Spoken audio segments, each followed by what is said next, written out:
The Jake Asman Show will begin shortly. Thanks to all these great Patreon members who help support the show. Get your super chats ready. Jake will be here in just a moment. If you love the New York Jets, this is the place to be.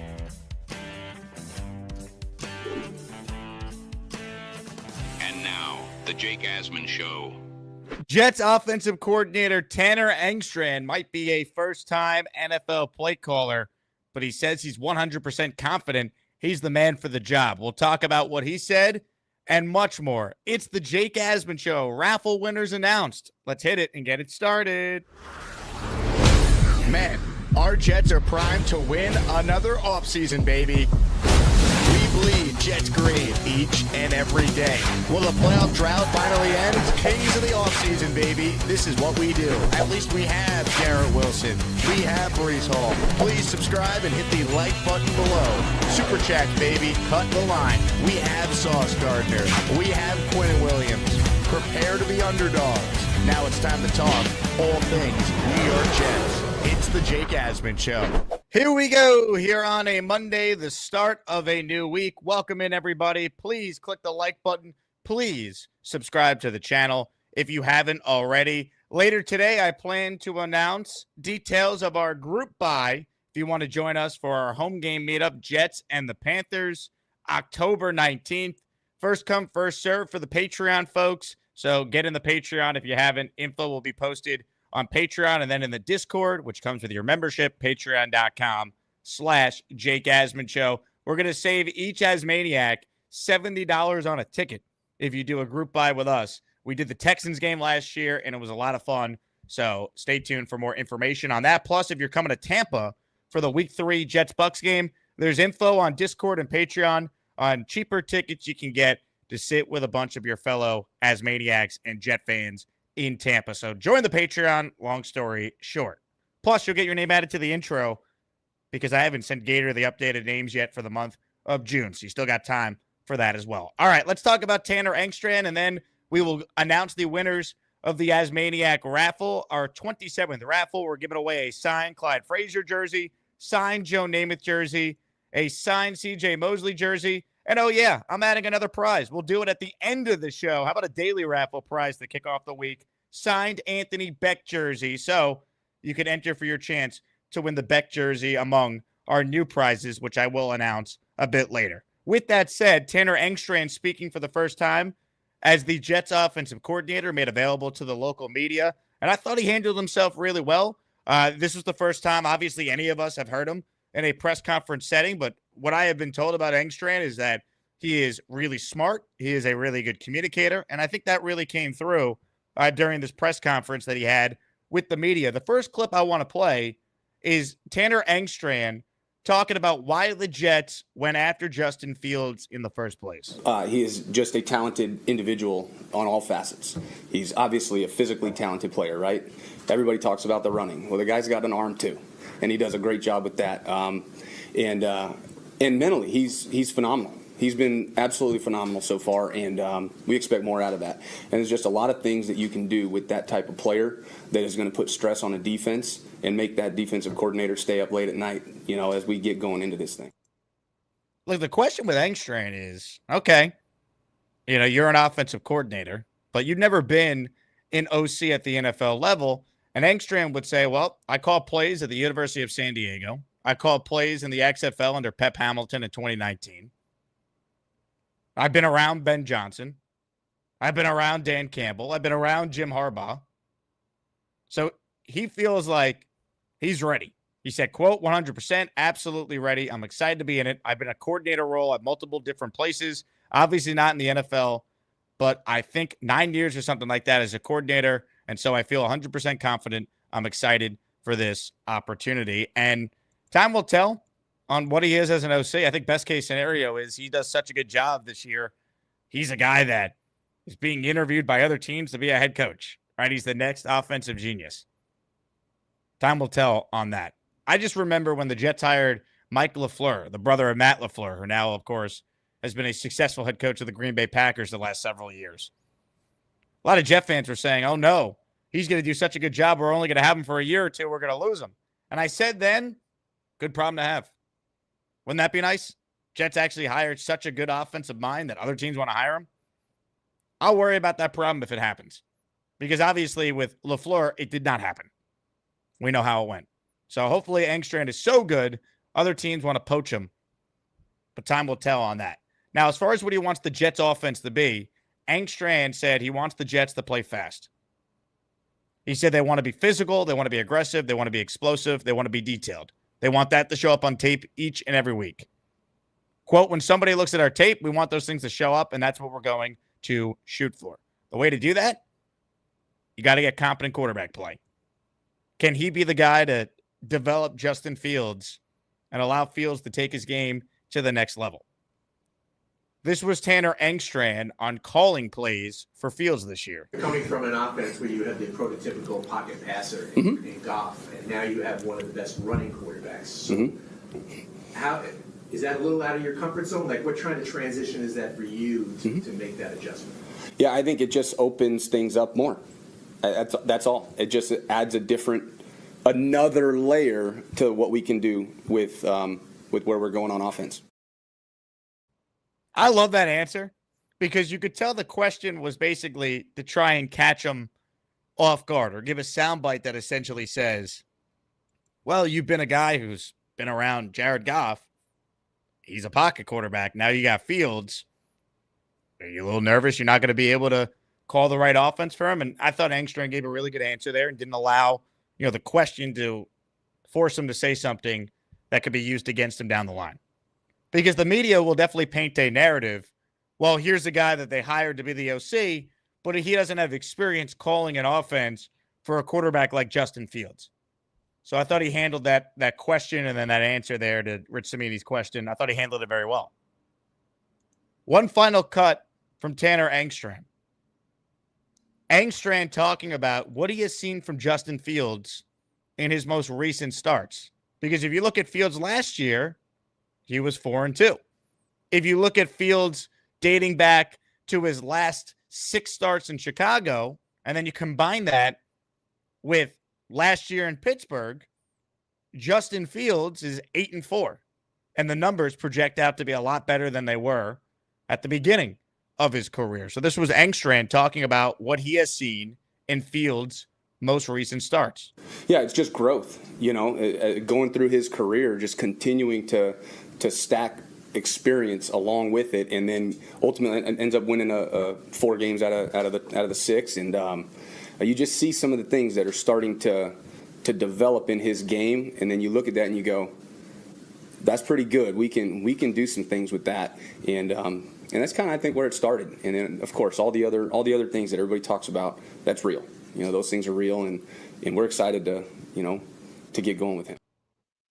Here's a deep dive on Justin Fields' numbers when you go back and look at it now, his last 12 starts. This is courtesy of Rich Cimini's story on ESPN.com. Fields, over his last 12 starts, right? 6 with the Steelers last year, final 6 games with the Bears in 2023. 8-4 record, 17 passing/rushing touchdowns, and only 7 turnovers. Before that, he was 6-26 from a record standpoint with 46 passing/rushing touchdowns and 35 turnovers in total. So there's clearly been improvement there. For the Jets to be a playoff team this year, for them to even be relevant and have a chance to win 8 and maybe 9 games a winning season, they need him to take another step off of what he has done over his last 12 starts. Because while I do think the defense will be a lot better this year, and I do think the Jets are going to be able to run the football because they better with the amount of resources they've invested in their offensive line, there's still going to be points this year where you're going to need your quarterback to go and win you games, make plays. You can't only just win games by just running the ball. There's going to be moments where it's 3rd down and you're going to have to make a play. It's 3rd and 6. You can't run. You're going to have to throw. And that's where you hope they could scheme guys open. They can make easier reads for Fields. Maybe that chemistry with Garrett Wilson comes into play. Like, that's what we're talking about here when it comes to being able to take that next step. Because if he's going to take that next step, then maybe he can be the long-term answer. Because we already know he's elite as a runner. But the odds are obviously stacked against Fields doing that. But of the available options, he was the only one where you could say it's not crazy to think it could happen. No one saw Sam Darnold having the year he just did. Won 14 games with the Vikings. Baker the last couple of years. People thought Baker was done.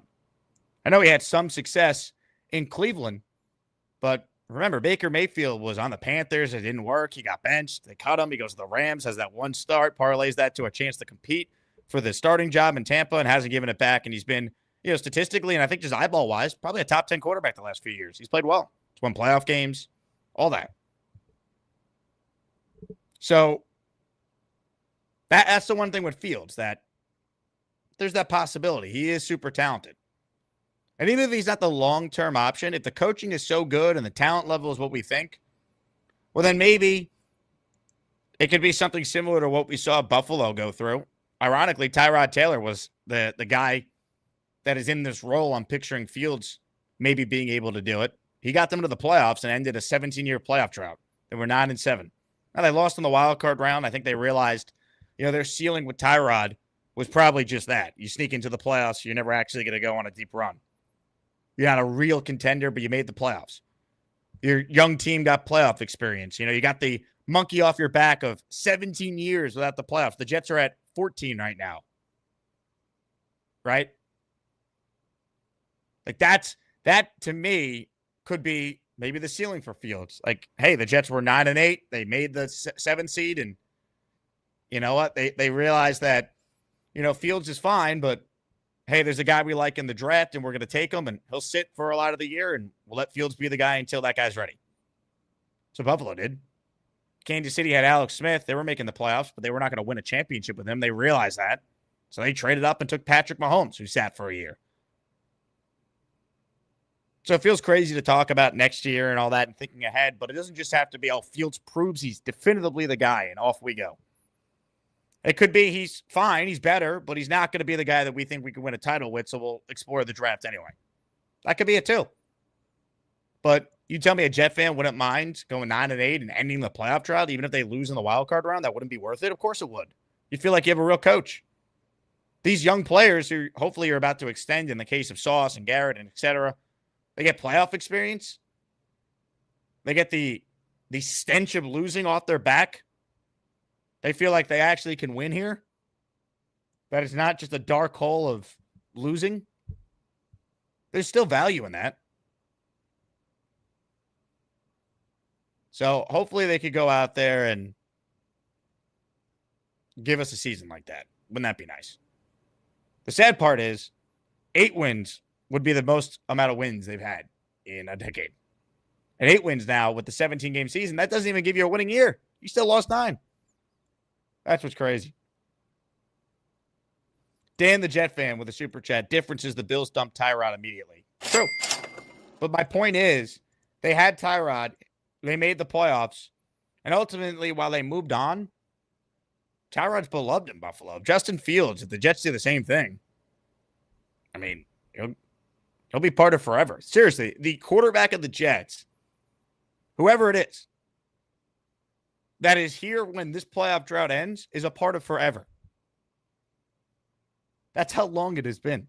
There are a lot of people who watch my show that were not alive, or they don't remember 2010. They don't remember the playoff year. They don't remember the AFC Championship game. That's crazy. An entire generation of Jet fans, they've grown up with the team always being bad. That's how long it's been. You have an entire generation that has only seen losing. That's just so pathetic in a league that is built for everyone to try and go 8-8 or 8-9, 9-8. Parity. They reward the worst teams with the best draft picks. They reward the worst teams with softer schedules. We saw the Giants with Daniel Jones make a playoff appearance and win a playoff game, and he stinks. Every team that picked in the top 5 of the 2022 draft besides the Jets, made the playoffs and won a game. And some of those teams aren't even that good now. But they were figuring it out for a year. And then we haven't even been able to do that as Jet fans. That's what's just sad. So hopefully things start to change. Comments, questions, super chats. They cut the line. Who's ready for the raffle? Ladies and gentlemen, I have some epic prizes to give away. A signed Walt Clyde Frazier jersey. A signed Joe Namath jersey. A signed CJ Mosley jersey. Let's go. It is officially time for raffle number 27. It's time to announce the winners of the weekly ASMANIAC Raffle. Let's spin the Jake Asman Show Wheel of Champions and find out which ASMANIAC is winning an epic prize. Here we go. If you're new to the show, we give away prizes every week. We've been doing it since December 1st. This is the 27th ASMANIAC Raffle. Hit the music. Ah, yeah, baby. All right. I'm pulling up the Wheel of Champions right now. If you win, please reach out, asmanjake@gmail.com, or message me on the Patreon or Discord your information. I'm sending your prize. It is time to figure out who's winning some epic prizes. Are we ready? Our first prize we're going to give away is the signed Walt Clyde Frazier jersey. The Knicks might be eliminated, but Clyde's number will hang in the rafters forever. Ladies and gentlemen, the winner of the Clyde Frazier jersey is ASMANIAC. Dun, dun, dun. Green Gang. Congrats to Green Gang. I don't think I have his info off the top of my head. So Green Gang, please reach out to me so I know where I'm sending the Walt Clyde Frazier jersey. With that said, we still got more prizes. And of course, if you win a prize, you can't win twice in the same raffle to try and be as fair as possible. Where's my music? There it is. All right, here we go. Prize number 2, a signed Joe Namath jersey. Ladies and gentlemen, the winner of that is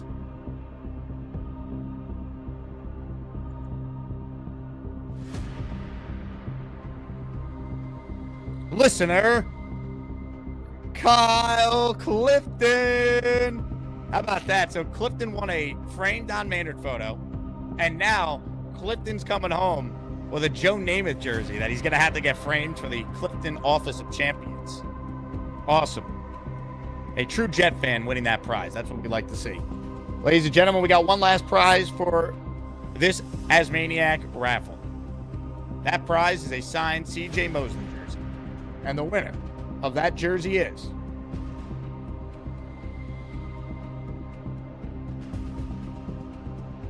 listener Felix Campos. Congratulations to Felix, a great listener of the show and someone that certainly deserves the top prize. Congrats to our 3 winners. Once again, Green Gang winning the Walt Clyde Frazier jersey, Kyle Clifton winning the Joe Namath jersey, and Felix winning the CJ Mosley jersey. Now, who's ready to find out some of the top prizes in raffle number 28? Ladies and gentlemen, full disclosure, I was anticipating the Knicks being in the NBA Finals. So I bought another Walt Clyde Frazier jersey, this time in blue, to give away. That is prize number 1 in our ASMANIAC Raffle for this week. So signed Clyde Frazier jersey, prize 1. Prize 2, Jet-related. Hall of Famer Kevin Mawai, signed jersey with a Hall of Fame inscription, making it more valuable than a standard autograph signature. And prize number 3. Can't wait.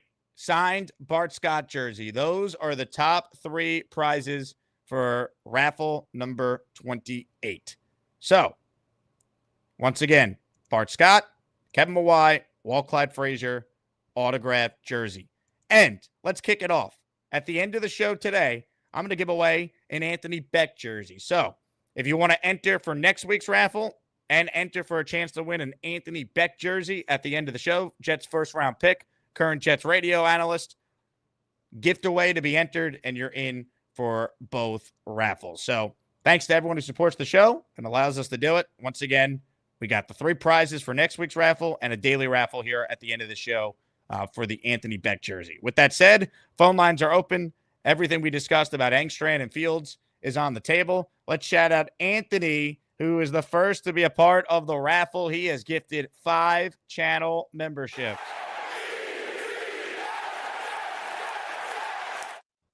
The following 5 people, courtesy of the Ant-Man, are now officially channel members. So if you hear your name called, you thank Anthony for gifting you a channel membership. Rowan Marshall, Lonely Satellite, Kaz, Cobalt Jet, and Joe, all receiving gifted memberships courtesy of Anthony Logariato. Anthony, thank you, thank you, thank you.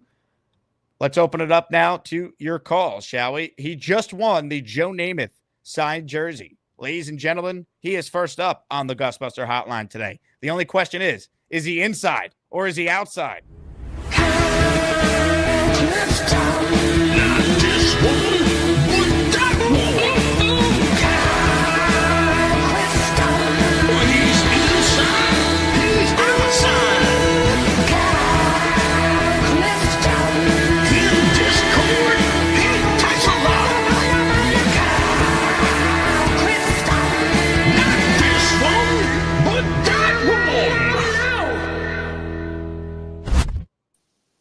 I saw that Artie raised the question about whether I'd be inside or outside in the Discord.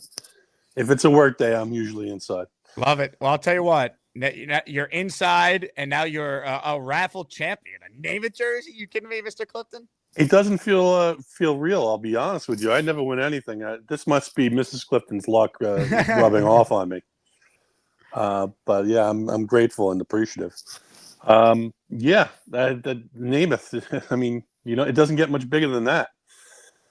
You have a spot for it? You gotta get the frame and hang that. You know what I need to do is I need to obviously find a place for memorabilia that'll frame it up nicely for me around here, because I still am shopping for some frames for some Nick stuff that I've been able to acquire, and then you know, maybe we'll start whipping that office into shape, and I won't spend so much time out here on the couch under the skylight. But yeah, pretty cool. Yeah, I mean, hope springs eternal with Engstrand, right?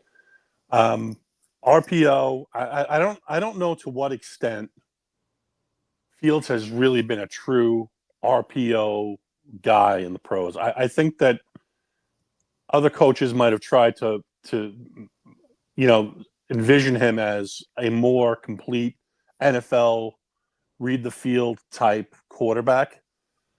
And if this guy can just concentrate on what he does well and get, you know, quick reads in and tuck and run and make better decisions with the ball as far as throwing it away, maybe we can have something here. This is his last shot. So, you know, it's interesting. Like, you know, Engstrand took his first coordinator job and kind of hitched his wagon to Fields' star, right? Because, you know, knowing that this is Fields' last shot at being a starter. I don't know about you, but I wouldn't do that with my career unless I had some sort of faith in the player, right? I'm pretty sure he was probably privy to what Glenn and Muji's plans were at quarterback. This is going to be an interesting experiment, almost as interesting as the Rodgers experiment. It's just different, a different type of interesting. It's a different type of. It's more development than it is, you know. Can the fading star kind of retain that magic with the new squad and take them to a new height? It's really, can he elevate the franchise while you know, elevating the status of his own career at the same time? And it's going to be a fascinating watch. I can't wait, as Bart would say. Look, he obviously is a guy that maybe if he waited, he could have had other options. The one thing I question with Engstrand is why didn't Dan Campbell promote him to be the OC in Detroit, right? Like, why did he go with someone different? He went with Johnny Morton, who was there in 2021 and then left, and then Ben Johnson took over the play calling. Like, that's my only question. It's like, if this guy was so great, why wouldn't Dan Campbell be like, let's promote another young guy, give him a real opportunity because he was Ben's right-hand man? That's like, maybe they favored a veteran who's done it before because they have all this turnover with their coaching staff and they wanted someone seasoned in such an important role. Maybe that's it. I'm sure that's how it would be spun if we asked Engstrand about that. But that's the one thing. It's like, if this guy is so great, why didn't Dan Campbell just promote him from within and keep him in Detroit? Maybe he didn't want to do it with Ben Johnson's players. Maybe he's trying to make his own rep in a place that kind of seems hopeless. And if that's the case, and he wants that kind of challenge, then maybe we found our man. Tough weekend for our Knicks there, Jake. I don't. The problem I have is, all these other teams are going to have some latitude and some ways to try and make their team better in the offseason.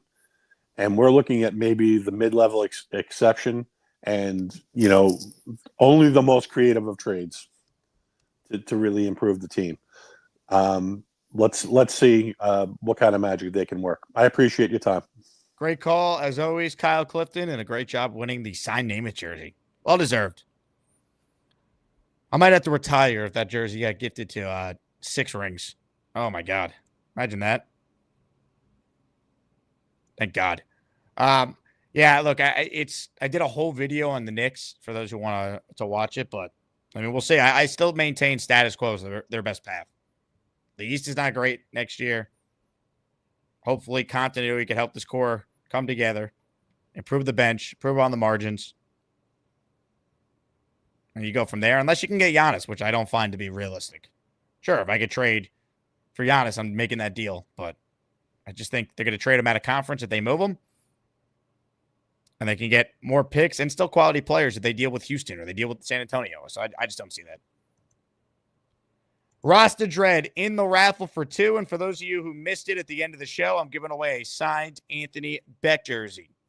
We announced the winners of our most recent raffle. So congrats to, once again, Green Gang, Kyle Clifton, and Felix. And our top prizes in next week's raffle is another signed Clyde Frazier jersey, signed Kevin Mawai jersey, and a signed Bart Scott jersey. Each come with certificates of authentication. Rasta Dread with a super chat, he says, re-sign Garrett and Sauce. Well, it's not even re-signing them, right? It's just extend them. But absolutely. Now, it feels like we're trending in a positive direction in regards to that. You obviously had the comments from Jeremy Fowler made on this show to Connor Long when I was out on Friday that he believes, from what he's heard, the Jets have at least made initial offers, which is a good sign that they wouldn't be making initial offers if they had no intention of trying to get a deal done. So that's a good sign. Thunderlip says post-June money, free agent or extension for Sauce and Garrett. The Sauce and Garrett extension would have nothing to do with the post-June 1 money. Right? Because if you extend Sauce and Garrett, their contracts, you would be extending it after the year of the 5th-year option. So one has something to do with the other. That said, the New York Jets right now, post-June 1, have more money to spend. Right now, the Jets have around $37 million almost in salary cap space, 4th most in the league. And that's because they designated C.J. Mosley and Aaron Rodgers as post-June 1. So they gained $13.5 million in cap. Rodgers' cap number goes from 23 to 14 on the books. Mosley's cap number goes from 12.8 to 8.8. Now, next year, Rodgers is going to carry $35 million on the cap, and Mosley's going to carry 7.7, but you knew that coming in. Cost of doing business, with spreading it out. Troy writes in, like I said on Boy Green, hopefully this year we have a more creative offense because we haven't had that creativity in a long time. It's going to be a very, very different style of offense that we're used to seeing. it's going to be an offense that features a quarterback who's going to shatter every Jet rushing record. I mean, Geno Smith with like 380 yards has like the rookie record, or has the franchise record for quarterback rush yards in a year. That's chump change for Fields. We'll see if it actually translates to wins, though. That's all any real fan cares about. Rich says, don't forget to hit the like. Great point, Rich. Also, don't forget to join the Patreon. This week, we're going to have info on discounted group buy tickets for our Carolina Panthers game meetup. Also, if you're coming to Tampa, there's info there on Saturday night party, Sunday tailgate. This week, we'll share a link for people to book their hotels at a discounted rate. And if you want group tickets at a discounted rate, they're there as well. Patreon.com/Jake Asman Show. Rich says, I just want them to not come out flat every week. I think so much of that is coaching, right? Starting faster in games. Not burying yourself. That was a staple of the Robert Saleh era. Coming out flat as a pancake. PBM wants Keenan Allen. I would take him in a second. Doesn't sound like they will. Be nice. Gusbuster hotline, it remains open. Comments are the hotline link is pinned if you want in. Let's say hi to Izzy, who is up next on our show today. What's up, Izzy? Hey, what's going on, Jake? Do I sound okay? You sound good. All right, cool. I got these AirPods and I'm not always sure about them. Sometimes I get some negative feedback, but yeah, man. So watching that presser, I felt a lot more comfortable and confident than hearing the last guy for the first time. Hackett, yeah. But nah, I mean, he looks like he knows what he's doing, man. The young guys seem to be pretty successful. Yeah, I'm at work. It's my first time calling from my phone, and I was just wondering how it sounded and how it looked. You sound good to me, Izzy. You got to call more now if if you're able to pull it off. Oh yeah, I'm working on it, man. I got goals. But Tremendous. Yeah, man. I also hey, how long is that merch gonna take? You think until it gets here? Probably 10 days or so usually. Oh, okay. All right, cool. Yeah. Cool. I'll keep my eye out, man. Maybe a little longer. Yeah, it kind of depends.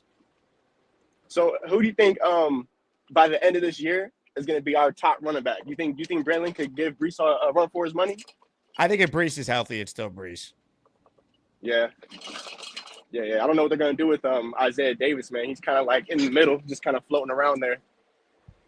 Well, I mean, hopefully, there's ways to use all of them, right? I mean, and what I'd like to see is when we talk about creativity on offense, what's wrong with having packages where you use Brees and Braylon Allen at the same time? We saw that a little bit last year, and it worked at times when they did it, and then they went away from it. Yeah, I don't know. Hackett's terrible, man. I know they was doing it just for Rodgers, but when they did make that move, I was like, damn, that's not good.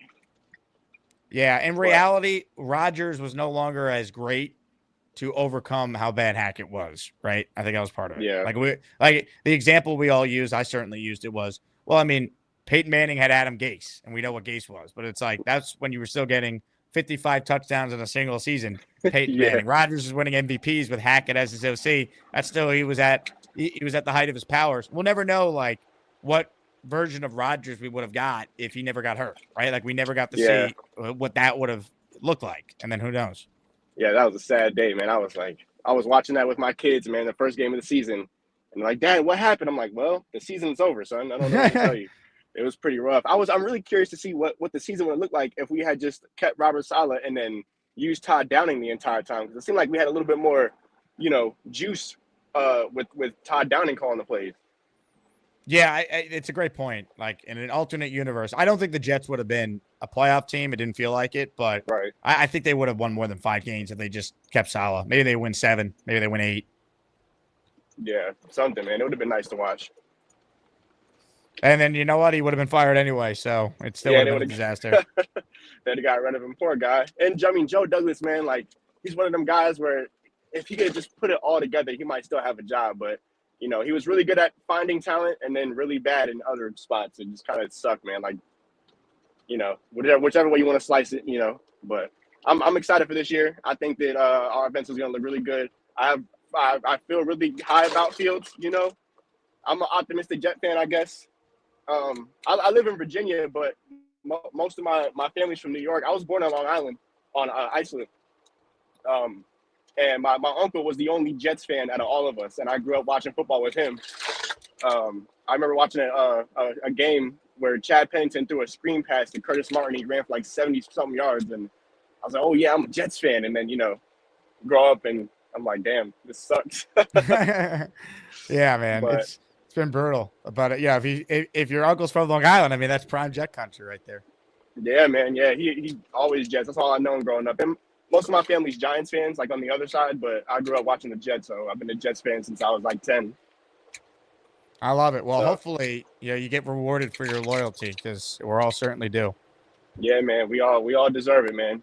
Like I was thinking that dude that called in the Patriots fan, if there was ever an online podcast for the Patriots and a Jet fan called in there, he would have got eaten up, man. That's crazy. 100%. We took it easy on him in the grand scheme of things. You did a good job, man. That dude, I don't know if he's trolling or what, but I mean, I guess he is a Patriots fan. He got all the merch, man, I guess, but that's weird. It's a little weird. Yeah, Izzy, great call, man. I mean, he's from Canada too, and I'm going back and forth with him on what item we're gonna give him to replace the CJ Mosley jersey that he somehow won. Brutal. Comments, questions, super chats. They cut the line. Reminder, at the end of the show, I'm giving away a signed Anthony Beck jersey. So I will send it out to you today.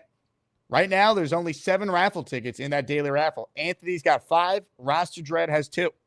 If you enter for the Beck jersey, you're automatically entered in next week's regular weekly raffle featuring a Bart Scott jersey, Kevin Mawai jersey, and another Walt Clyde Frazier signed Knicks jersey. So keep that in mind as well. Let's get to more of your calls. PBM's up next. What's up, Mike? Yo, what's up? How we doing? I took off work today because I'm sick. I hope you feel better. Yeah, combination of the Knicks and a respiratory infection. But I was pretty sick on Saturday, so I get that. terrible. It's amazing how these teams can have so much effect on us physically. It's one thing mentally, but physically, it's just crazy. It's horrible. Yeah. So with our 37 million in cap space, since we offered to do that to spread it out over 2 years, we have to sign people, right? It would be like a complete waste to leave it open. No? I mean, it rolls over. It's not like they need to spend it.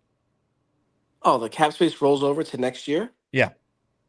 Oh, I didn't know it worked like that. I thought you get it from year to year. Wow, I didn't know that. No, every year is, affects the next year.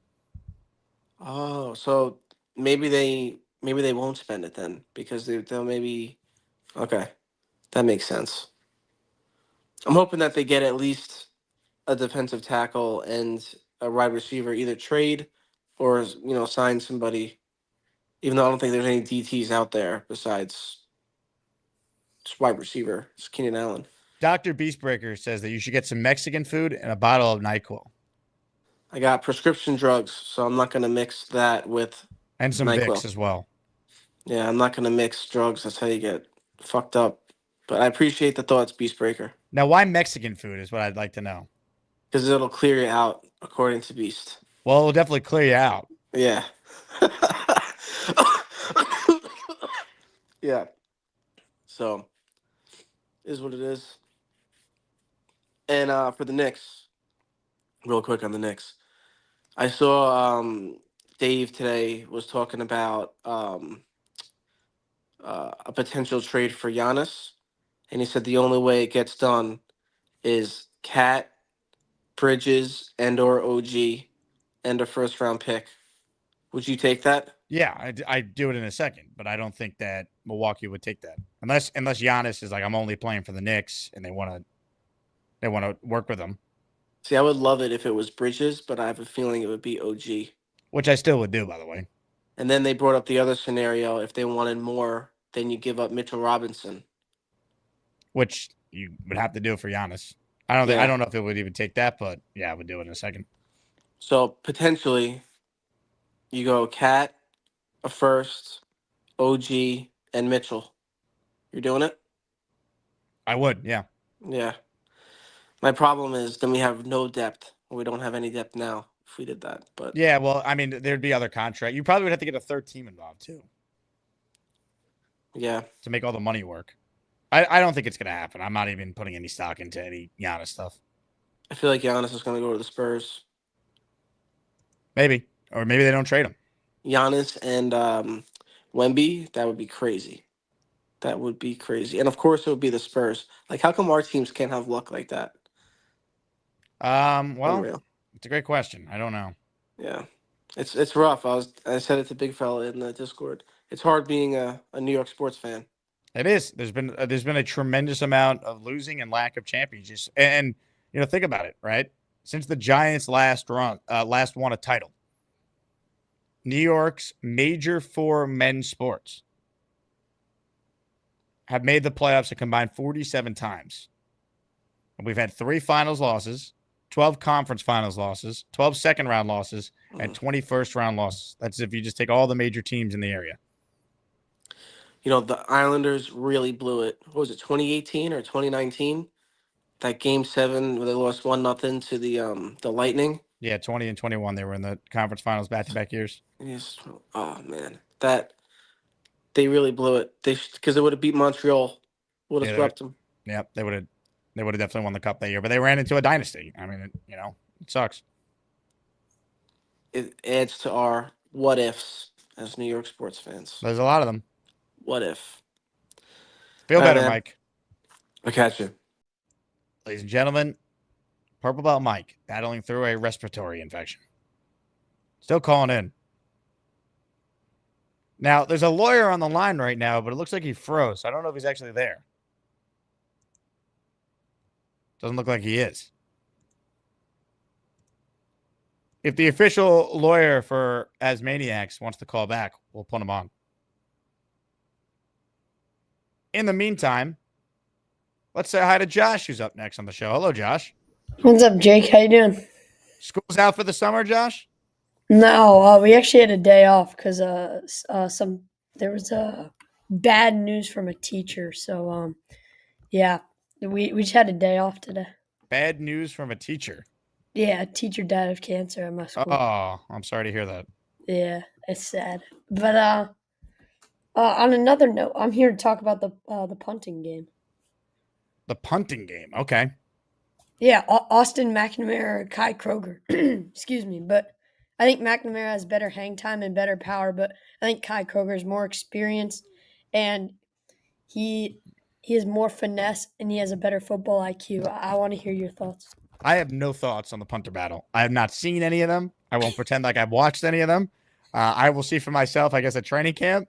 I can't even try and pretend I know anything about how techniques of punting works. So I'm just hoping they pick the best one. Well, I could give you both of their resumes and you could pick candidate A or candidate B. All right, let's do it. All right. Candidate A is one of the best fakes and specialists in the game.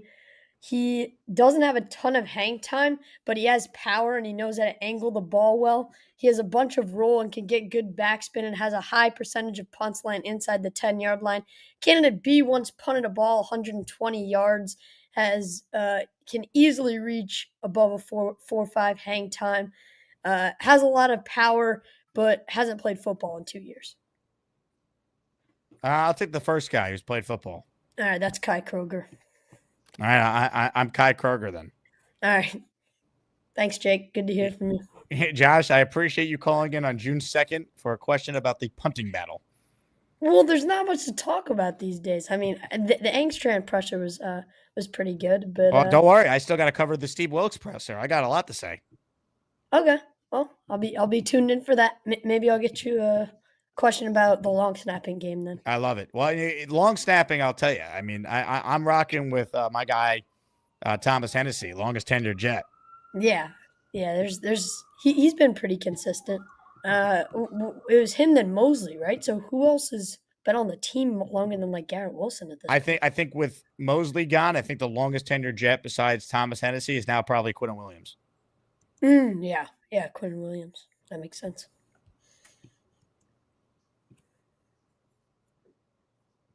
You have a good day, Josh. You too, Jake. All right, ladies and gentlemen, Josh checking in. Sorry to hear about the teacher at his school. That's terrible. Tom Ace wrote in, I can't wait to see less penalties, especially costly ones. I mean, if this team remains as undisciplined, then everything we think we know about Aaron Glenn turns out to be a lie, right? There's just no way that guy, that personality, is going to allow his team to be undisciplined. There's just no way. Indy writes in, we could talk about the Pacers / OKC coming up. Rejected. Sorry. Let's not. Thunder and 4. Those are my thoughts. Ladies and gentlemen, our lawyer has called in. Ladies and gentlemen, it is time. The only thing better than Alden shoes is Joey D, cause he totally rules. Jake, my brother, I'm high as a kite. I love everybody. Damn, this show is crazy. Jake, my brother.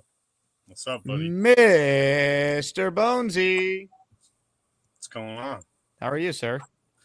It's hanging out on this fine Monday, June 2nd. You saw the cap space clear. Jets are now 4th in cap space. You combine that with a future talented offensive line and a couple building blocks we're trying to re-sign for the future. And you can only think, man, that old GM, he wasn't that bad. He wasn't that bad. Not too shabby, Joe Douglas. I'm very confused how the Jets having this cap space is a testament to Joe Douglas. Because he didn't put us in any holes. He didn't sign any bad contracts, you know. He planned well for the future. We have a nice, young, talented team built through the draft, and we're not in cap trouble. So it makes me happy, you know. I mean, they had like $50 million in dead cap last year. I'm talking about right now. I'm talking about today on June 2nd. There was a tremendous amount of poor free agent signings that Joe Douglas made. Just boot them all. Listen, I was just trying to ruffle some feathers on a Monday, and you're they were just 1-year deals, so those deals ended. So he's not. We don't forget about Tyron Smith or Mike Williams. Oh, come on, you would have traded in the time. Listen. We can't talk about the gambles that we were all thrilled about. That's like when Arian Smith pans out and 80% of our callers were just so upset, you know, like off of the Aaron Glenn and Muji bandwagon because we drafted a receiver that the experts didn't have at the top, and we took him in the 4th. And it was just like, oh my God. It's like, yo, man, let's just let this thing pan out. He could be Corley, and all the hype is bullshit anyway, you know? What are your thoughts on like CJ Uzama or Carl Lawson, Corey Davis? Carl Lawson was not a bad signing. He was injury prone. I wish we went Kendrickson when we were trying to figure that out. We definitely picked the wrong guy there. But Lawson, before he got hurt for the first Achilles tear, he was looking like that was going to be a steal. Well, I mean, it felt like he was playing great that summer, but in hindsight, he was going up against Mekhi Becton, so maybe that was part of it. True. But you know, I'm just. How about the Hassan Reddick trade, by the way? If I would have asked you, but right when we made the Hassan Reddick trade, would you give up a late 3rd for a swap for a late 4th and try to replace Hassan Reddick with Bryce Huff? You guys would have all been in. But hold on, I did shows on this, and I said at the time, I'm going to assume they don't make this deal unless they had something worked out with Reddick. I said that. I'm going to give Joe Douglas the benefit of the doubt here. I thought it was a great move, man. I said it, but I thought it was too because I gave him too much credit that it was all going to work out. That they already had it all in place. I didn't want to sign him though because we didn't know if he was a good player or not. I just thought, you know, we gave up the late 3rd. And we got the comp for late 4th now because he signed elsewhere. So that we got rid of Bryce Huff. That was a huge problem. Yeah, but that was a good move too. He's a solid player, and Salah's not here. He would have failed with us. But he would have been good last year when we needed edge. We were screwed. Jermaine got hurt. Well, Jimmy, that's an injury. It's another injury. Also, who took over your phone here? Because someone in the chat wrote, Jake boot me off under the name Mr. Bonesy. That's Joe on the tablet. This guy's got jokes. But, back to the positives. Tanner Engstrand, he seems to me like he knows that a lot of the development success of Justin Fields is going to be about him. We all know what Justin Fields is in terms of he's a one-read guy. He holds on to the ball too long. So, if we could scheme up, if the coaching is on point and we could scheme up his first reads or his second reads to be open, and it actually can be like we're benefiting from good coaching instead of completely unraveling because of bad coaching. Maybe, just maybe, we could do something here and not look like, not make us feel in games like hopeless and mistakes are killing us. And, just that coaching, everybody you talk to, any fan will tell you coaching was abysmal. Let's look at Peter Castro. Peter Castro is a Justin Fields truther. Yeah, but he is, which, I give him credit for being, positive, and I'm a positive guy, but Peter Castro will tell you coaching was the worst part of last year. He preaches that. So you feel that way, right? How bad was coaching last year? I think they were the worst coach team in the league. I mean, especially when Saleh went. I mean, Ulbrich was so in over his head. We have a real lawyer in here, by the way. DM Big B or Biggleby # _ASMANIAC Rainmaker. He's been writing a lot of law terms. Objection, leading the chat. Hold on, let me grab one of these law books behind me, and I'll let you know what. Those are law books. So, what's the latest with you and Beast? Did you guys talk over the weekend? And I was off on the weekend because I was handling some shit at the house. I got some sub pump septic tank troubles, but we did talk this morning already, and Beast has emailed me plenty of times, so we have been in contact. He's still just caught up about Beasley. He won't take anyone's advice. If him and one of my beloved friends and Bobby Midnight, they have this disease where it goes in one ear and then comes out the other. Tell these guys some good information, and they literally just say, "Yeah, no, for real, no," just completely disregard what you tell them to do. So, as a lawyer, sometimes I can get a little frustrating, but I still got love for Beast. He's going through some shit right now. So, it's the same thing every day though with Beasley. He just refuses to just ignore him, and it will go away. It would, man. Beasley's just doing this to get hits on his channel and get some, he's loving the attention and publicity, and and Beast keeps giving it to him. It's just like, yo, man, forget this guy. Let him out of your mind, Beast. And he can't do it. He can't do it. But, so did you see I co-hosted on your channel? Did you go watch me? Yeah, I didn't realize, I knew you were on, but I didn't realize how long you were on, because Nick obviously opened the show. Tremendous job, Bonesy. Well done. Thank you, man. Me and Nick are like, we go together like lamb and tuna fish. He wrote in, "That's my co-host. You're the man, Bonesy. Jake, you're cool too." No, the best thing that we didn't give enough attention to was when Charles was talking to you, and he was like talking to his mom, and he said, "Yeah, it's one of Nick Shine's friends." Like. Friend of Nick Shine, like she doesn't know who fucking Jake Asman is. I was dying. I had on my little thing, friend of Nick Shine, for a little while, but I enjoyed that.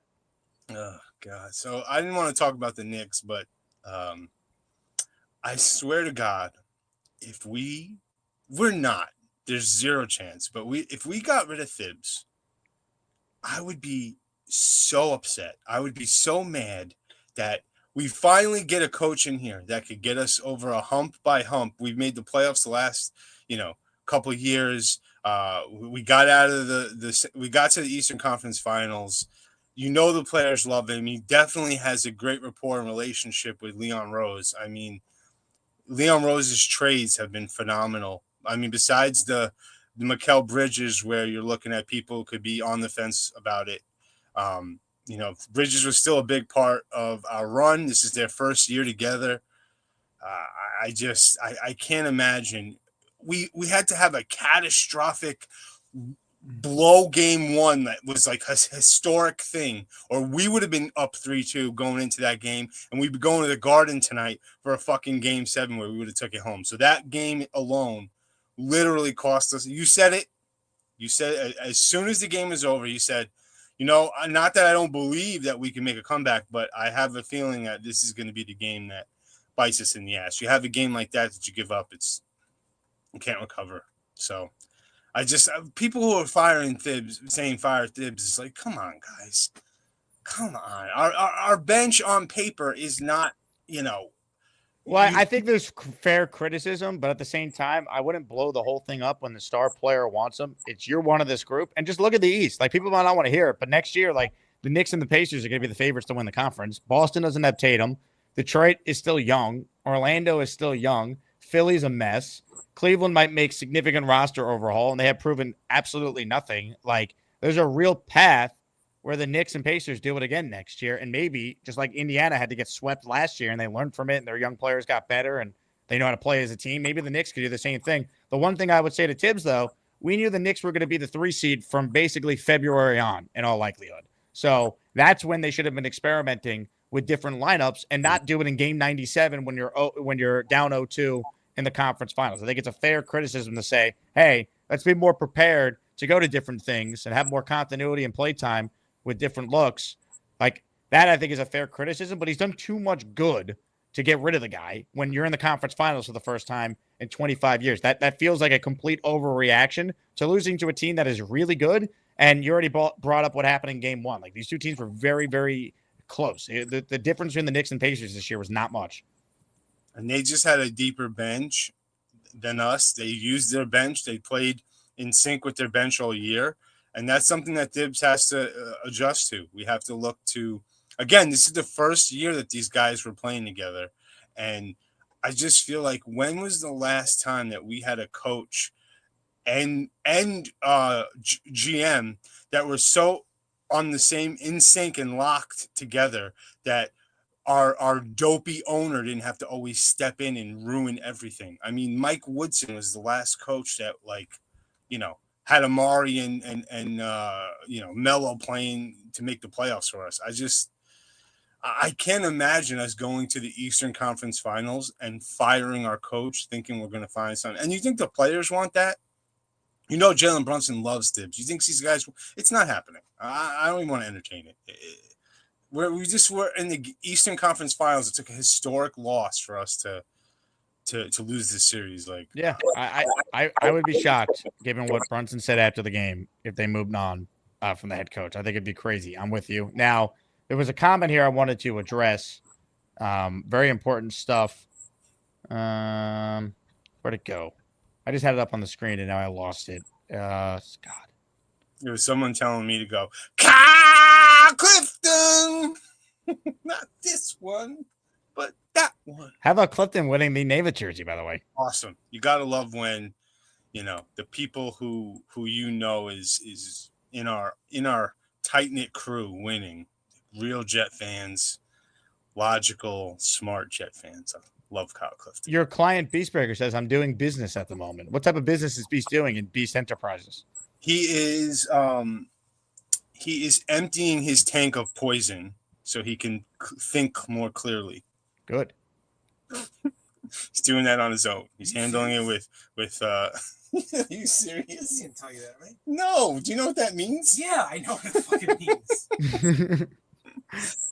He's hanging out with Mary Palm and her 5 sisters. Nick Shine writes in, is he dropping a Charles? I'll be a big Charles if he was.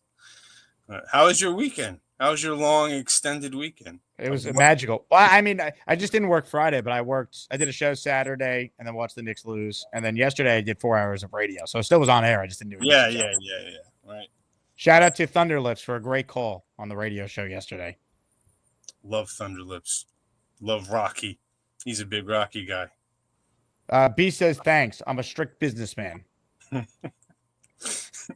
Beast is the best because I'm his lawyer and he only takes half my advice, so it's still amazing when you tell Beast one thing. Just, you know what I mean. It's the Bobby Midnight effect. Well, Mr. Bonesy, you keep us updated on things, all right? You got it, brother. Ladies and gentlemen, he's a lawyer, and right behind him, you could see him there. All right? Those are law books. And that's Joe Bonesy. Sing along. Are you an actual lawyer or what, man? Yeah, I am a lawyer. If you in trouble with the law and you need a lawyer, you better call Bonesy. As maniacs unite when the beast is in trouble, so you better call Bonesy. Ignore the shoes behind him. Those are law books. Those are law books.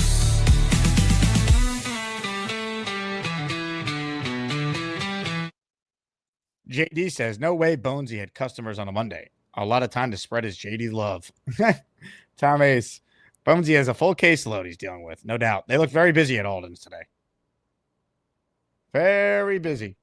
Ladies and gentlemen, let's give some love to one of the all-time greats. JYB is by far and away the leader in our daily raffle at the end of this show, and already the leader in the clubhouse for next week's raffle that features the signed Clyde jersey, signed Mawai jersey, and signed Bart Scott jersey. He is in our raffle for the Anthony Beck jersey at the end of the show for 20. How about that? 20 raffle entries for a $100 super chat. Yeah, here we come, baby. Here we come. Here come the Jets, baby. Thank you, as always, JYB. You are the best, my friend.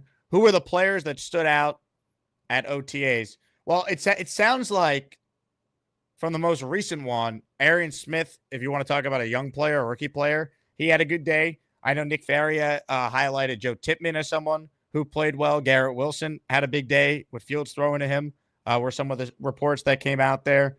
If you listen to the coaches, Byron Cowart was singled out by Steve Wilkes. I'm just trying to think back to some of the pressers and what was said. Brees was highlighted by Engstrand. So kind of the usual suspects. For what it's worth, tomorrow the Jets have another OTA that is open for the media. So I already rescheduled Sabo, who normally joins us Tuesday morning, to Tuesday afternoon. So Robbie will be with us for his observations, and then we'll have Nick on later in the week. So sounds like that's the early indication. Look, Arian Smith has played well, so that's a good sign, but the pads aren't fully on yet. But JYB, I can't thank you enough, my friend. We will get you in for 20. Here's an update on the scoreboard for raffles at the end of the show. Purple Belt Mike, we're adding him to the list. He is in our raffle for 5 with this $20 super chat. If is every Jet fan's favorite word. Well, that's the story of the 2025 Jets. If. There's a lot of ifs. If Fields is good. If Engstrand can coach him up. If Glenn's the real deal. If this, if that. If some of those ifs are, yes, Fields is good, yes, Engstrand is good, then this team won't suck. You're in the raffle for 5. Updated leaderboard, Anthony L, 5. Roster Dread, 2. JYB, 20. PBM, 5. At the end of the show, I'm pulling a name for this jersey. Anthony Beck, Jets radio analyst, part of the 2000 Jet draft class, number 88 on your play card. Bang Mateo checks in. This is the least excited I've been for a Jet season. Last year we were lied to, and this year I have no expectations at all. This roster lacks luster. Bang, you were not excited last year either, so cut the bullshit. This is the least excited you've been. You're never excited. You don't even like the Jets. You hate them. You just like trolling. You pretend to be a Jet fan. We know the real story.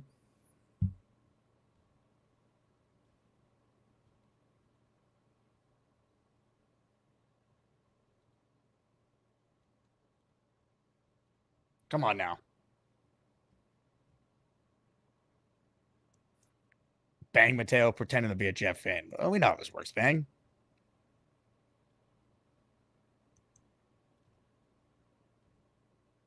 Black Gypsy writes in, can we check if Allen actually works for the NFL? Wouldn't that be public info? Where are my Asmaniac detectives? It's a fair point. Bang Mateo claims he's a diehard Jet fan. How come you never called in, Bang? Diehard Jet fan. I don't know. I know a diehard Jet fan. He's on the line right now. And he joins us right now.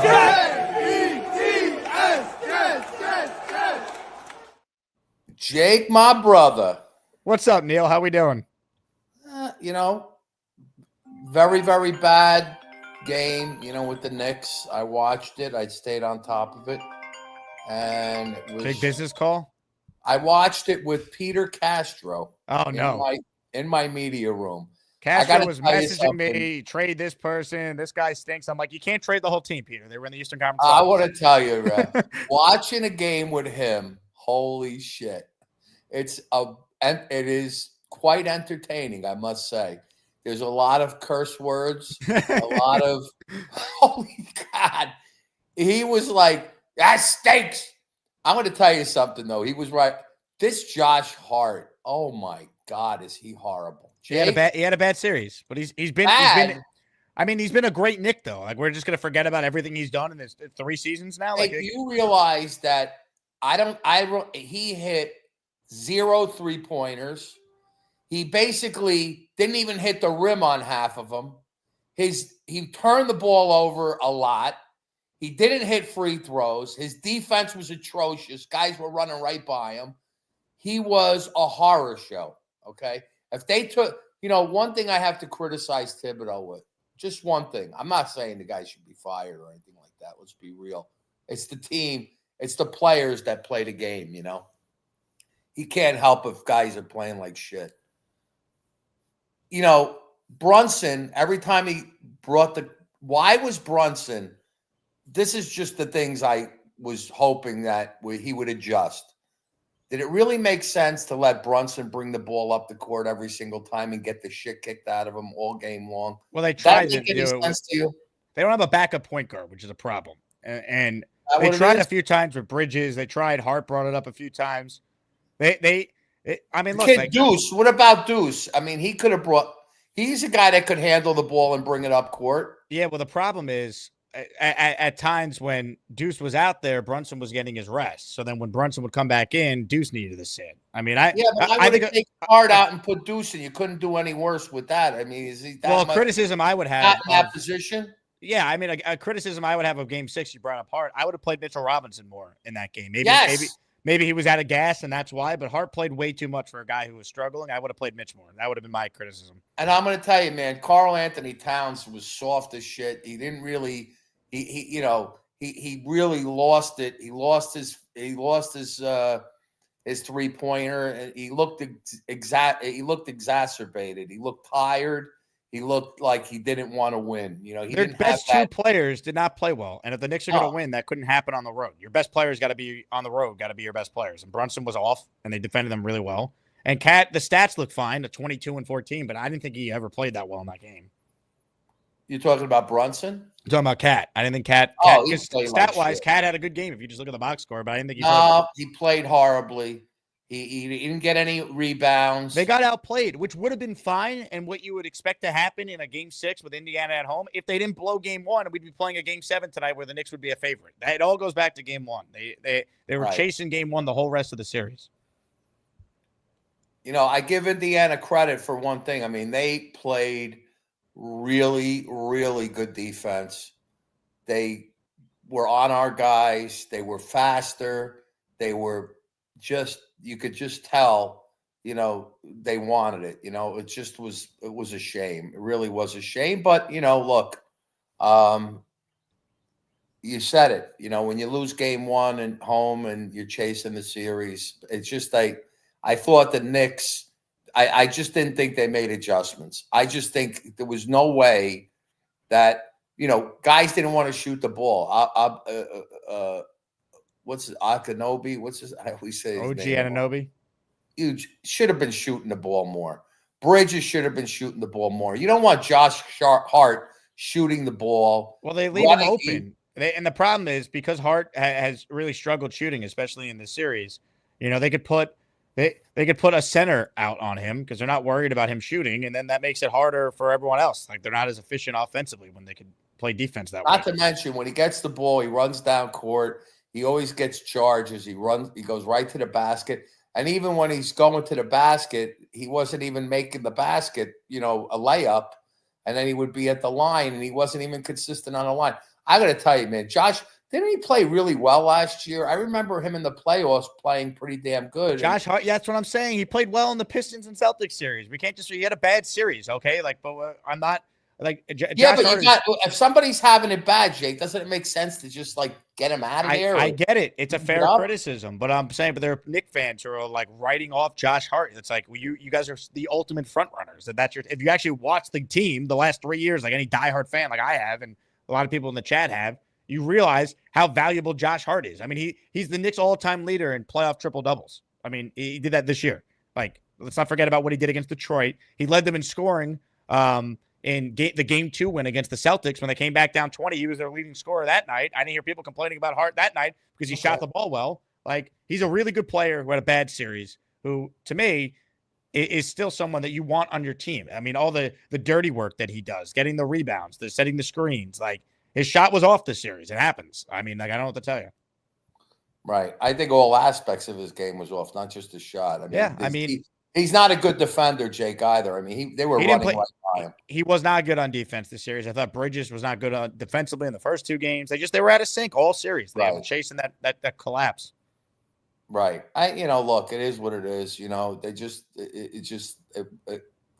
It sucks because you only get the Knicks logically are probably going to be in a spot where they're one of the teams that people pick to come out of the East next year with Indiana again, but you never know. They were healthy this year, right? I mean, that starting 5, OG's got an injury history. Cat has an injury history. Brunson is a guy that at 6'1". I mean, he's a smaller player. You never know how his body is going to hold up. Like, who knows if you're going to be this healthy again next year? Like last year, your season ended because you ran out of healthy bodies against the same team. You would have beaten them a year ago. This year, you can't use that as an excuse. They were better. And who knows if next year you'll be healthy. So you just never know. That's why it was a golden opportunity to get to the finals, and who knows? Right. Look, it was interesting. It was something to be excited about. I'm still not excited about the Jets this year, although Peter is working me hard, man. He really loves Justin Fields. He's all over him. And again, look, it's going to be a different offense. It's going to be a different defense. I'm excited about the defense. Look, they really need to use some of this cap money. One thing Peter and I are in 100% sync with, and I know it's not a take you like. Both of us can't stand Sauce Gardner. I can't stand him. I don't give a shit what anybody says. Not to say I can't stand him, but there's no way I'm paying him $30 million a year. Not a shot in hell. I don't forget what he did his first 2 years. Like, do you think like I don't care, he's not Jake. good at football? Jake, that's like he was a first-team All-Pro his first 2 years. Listen, Justin Tucker was the best kicker, most accurate kicker in football, and then he fell apart. Now Justin Tucker's in his mid-30s. Sauce Gardner's 25 years old. I don't care. You should care because there's a major difference. Who was good on the defense last year? They all took steps back. You really think Aaron Glenn's not going to be able to turn Sauce Gardner back to what he was his first 2 years as a first-team All-Pro? What, you want to pay him now before that happens? I would, because if you wait, it's only going to cost you more. Right now, didn't they offer him a contract? They reportedly made initial offers. Who knows what the initial offers were? Whatever the initial offer is, right? Like I said, right now, I like to see 2 things. Before we rush, look, I want Garrett Wilson signed, bottom line, okay? That is without a doubt. I'll pay him the big money. He's the guy we need to sign now, okay? We have to use some of this cap space to get a second receiver because, I'm not going into the season. God forbid Garrett Wilson gets hurt. We're really thin at that position. And we also need, really, where else do you see the need, Jake? What other spot do you really want to see a free agent signed if we have any money left? Receiver, DT, edge rusher. I don't think they're going to do it. I'm fully prepared for the fact that this is the team. This is it. Nothing. No ads. You don't see an ad. I don't think they're going to do anything significant. I mean, I'd like for them to sign Keenan Allen. I think receiver 2 is still a huge question mark on this team. I mean, how much is Keenan Allen going to him or Amari Cooper? How much are they going to cost? It's not going to cost a ton. No, we're talking about a 1-year deal for probably under $10 million, if that, maybe even under. For either one of these guys. I mean, we signed Cricket Allen Lazard for $11 million a year, 3 years. Like, yeah, that's what we're talking about. So I think there is a argument to be made that if they sign Keenan Allen, he's immediately their second best receiver. Yep. Even Amari Cooper would be the second best receiver. I'm not as I'm not an Amari Cooper fan, by the way, but you know what? I'll take him though on a 1-year deal just to add to the room. One thing about Amari Cooper, he doesn't jump off the page, but he catches everything. He makes plays. He's just like he's not. You know what I'm saying? He's not a pizzazz guy, but he gets the job done. He does get the job done, and he's certainly better than anything else we have, by a mile. Either of those guys upgrade our offense significantly, on the receiver side. So from that perspective, I'm hoping we do that.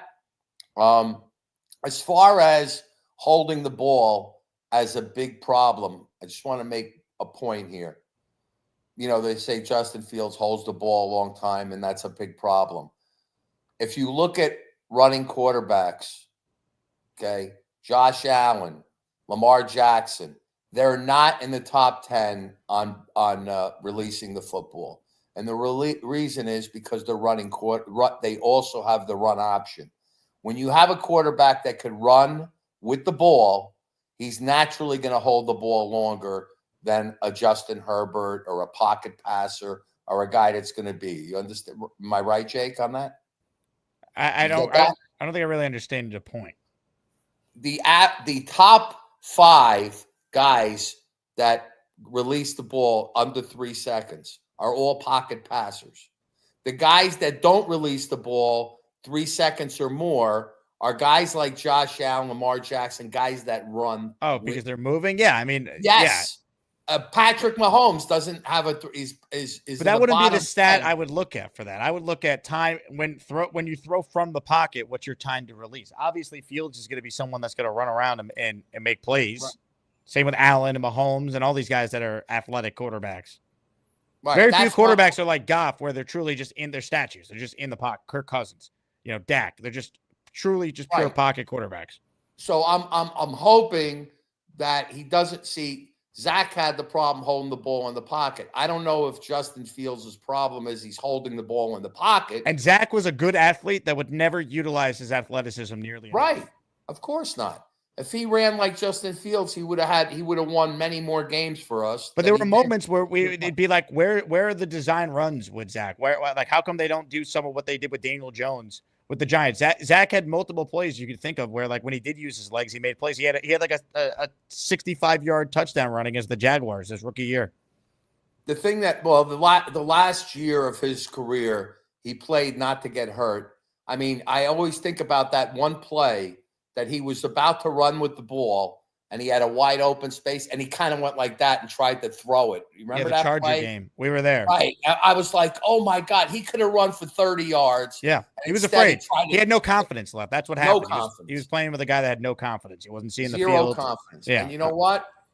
And he's not the athlete. I mean, this Justin Fields is a big man, right? No, I mean, Justin Fields, other than Lamar, I think is the best quarterback in the NFL as a runner, like with the ball in his hands. I mean, that's got to excite us. I mean, from the standpoint of what he's going to do when the play breaks down, it's going to be exciting. And I have to agree with Garrett Wilson that, look, Garrett Wilson is so talented that you could throw a shitty pass that, 50, what makes a guy a number 1 receiver is they make catches that 60% of the other receivers wouldn't even touch. That bad throws. He makes bad throws into receptions. And that's where Garrett Wilson makes a quarterback look really good. And that's where he made that comment about Fields, saying that he would, of looking at the Chicago Bears receivers, he went through there. If you remember, he made a comment that I would have caught that. I would have caught that. And I believe him. He would have caught many of those plays. Black Gypsy, what's happening, baby? I love Black Gypsy. He's great. He's one of my favorites. So, again, when's OT? When's the tomorrow? Next one's tomorrow. And what happens after that? We have nothing going on for another 2 weeks. Well, then there's mini camp, and then that's it for the summer. Okay, let's. My pool is too cold to jump in. I would give you a pool jump, but yes. It's freezing like a son of a bee. We need another shoe store challenge as well. The people are demanding it. But I'll do a legal challenge with Bonesy. We're gonna do a little legal challenge. I want to see what he really knows about the law. The Bones, and that's it. I just want to say Peter Castro, a lot of fun. Rob back from Italy, my Goombas, and I'm looking forward to the season. Again, I'm looking forward to it. We're going to have a lot. I think we're going to have a Met-Yankee World Series. I'm hoping for that one. That'll be interesting. That would be amazing. Right, Jake? I don't want it. I would prefer no. You bet your ass you don't want it. I don't want it. It's too stressful. I said the same thing last year. If the Mets end up in the World Series, that means they would have had to beat the Dodgers. And maybe. If the Mets beat the Dodgers, you don't want to face them in a World Series. Neil, right? All the love. If we don't get Tyrone Smith and shore up this goddamn offensive line, I'm done. This is bullshit. Everybody's praising Joe Douglas. I got to tell you, I'm starting to get pissed. This is the difference between a winner and a goddamn loser. We're a bunch of losers. I'm tired of it. Tyrone Smith's sitting there. What does Joe Douglas say? But draw the line. I will give you $12 million. Wait, you're not going to pay the guy? What are you waiting for? Jesus Christ. I'm pissed. Great comment here from JD. By opening day, Neil will have us at 17-0. It's amazing. It's true. What's funny is Peter Castro being the ultimate Jet optimist. Who could have saw that coming after this? Our coaching staff stinks. The team is never prepared. They're undisciplined. They make a million mistakes. And the coaching staff is terrible. He doesn't know what he's doing. Hackett and him are like having two drug addicts on the sidelines. They're no good. And if Rodgers doesn't fix this, we're all going to kill ourselves. What happens after Rodgers? They have no plan for that. It's going to be 10 more years of being a shit. Yeah. Love it. For those of you who missed it earlier, at the top of the show, I shared some information. I will be working on a link later today where people can lock in their spot to join us at Jets-Panthers Group Buy. Great seats. Same section as last year. I think it was like 134 or 135. We were right on the end zone in the 100 level. So I will have info on that. We're going to have people lock in their spot. And then when the Jets send the tickets, we'll email you the ticket. So I'll have that info this week. Patreon.com/Jake Asman Show. We'll do Patreon and Discord priority first. Anything left for the general public. If you missed it, last year we did the Texans game. Jets won. Shocking, I know. It was a great night. So, for those interested in joining, here's what you should expect if you're going to come out for Jets-Panthers here in 2025.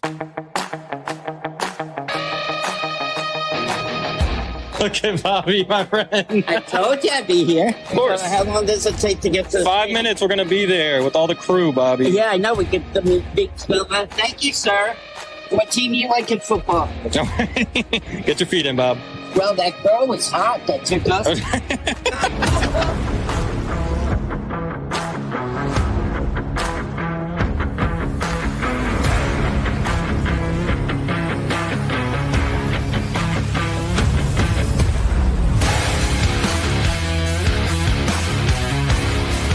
Hi, sweetheart. How you doing? Good. How are you? I'm Michael. I'm good. You're getting emotional, guys. This is great. Too bad Carly won't be there. Damn. Okay.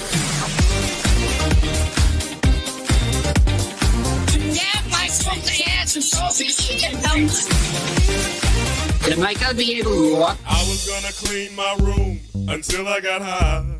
Yeah, I love you guys. Bobby Midnight. Oh, yeah.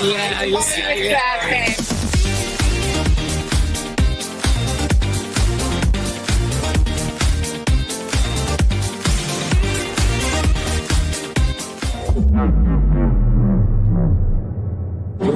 the stars that bright stars through the peril of fight?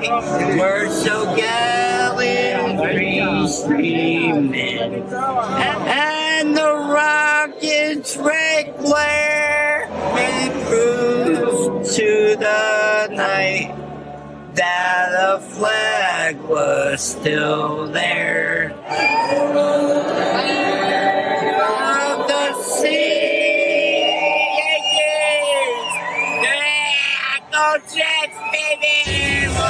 We will rock you, oh, Bobby, Bobby. No points yet.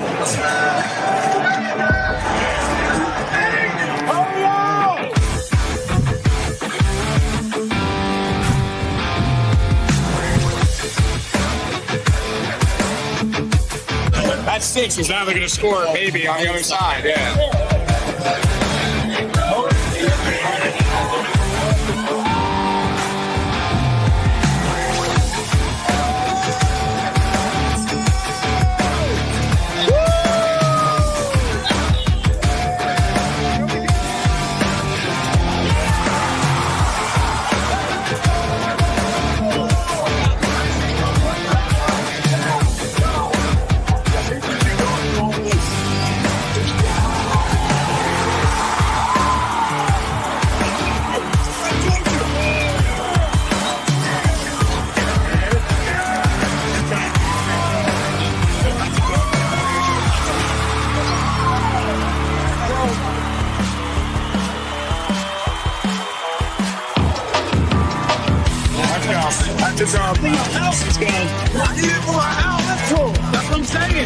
Hey, the ASMANIACS, we're here to save the day. Is it back on? Joe. 5 and 6 at the bye. Then you're saying it could happen.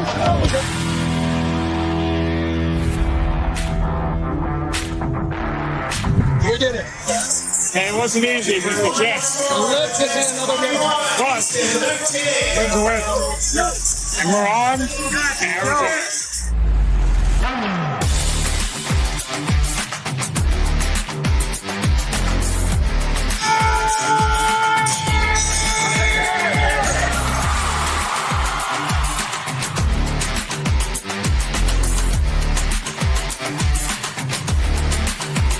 So how was the game, Bobby? Did you A plus, we won. We got, what's his name? Yeah, Damn nuts. closing down Jet Life? I love Nick Shine. Evan Martin, where you going? Hopefully, are we going with Bobby? It's like the scene at the end of The Longest Yard.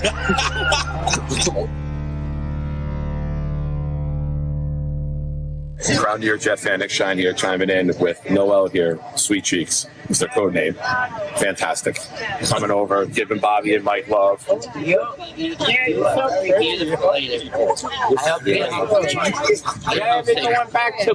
live, New Jersey and New York? I'm from Queens. I was born and raised, but I went to school.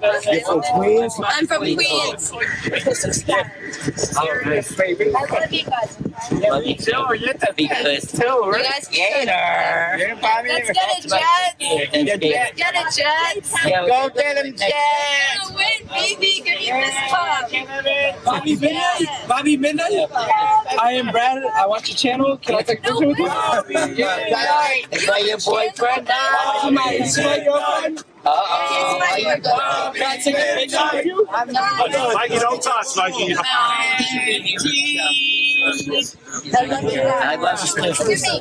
I know you're beautiful. Remember, all right, what's their YouTube? I have it on my. No, I already told you. What's the YouTube?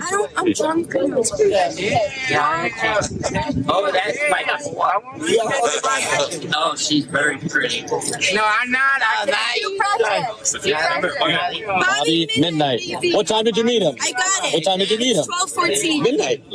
Midnight. Bobby Midnight. Just remember midnight. I told everyone we'll have floor, but the referee took that away. Guys, he's the fucking one. Halloween. All right, Bobby and Mike, you guys head back to the hotel. Noel, it's time to film a new episode of Crankyankers. Trace is on. Bobby Midnight. Bobby Midnight. Oh, come on. So long, farewell. Ciao, arrivederci, au revoir, and bon voyage. Sayonara, I'll be the same.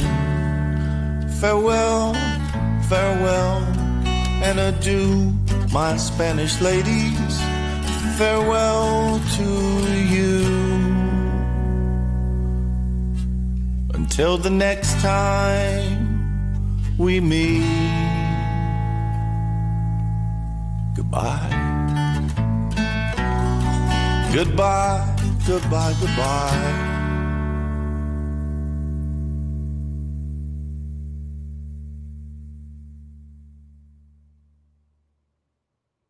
If you want to come to this year's group buy, this year's meetup, join the Patreon, first come, first serve, patreon.com/Jake Asman Show.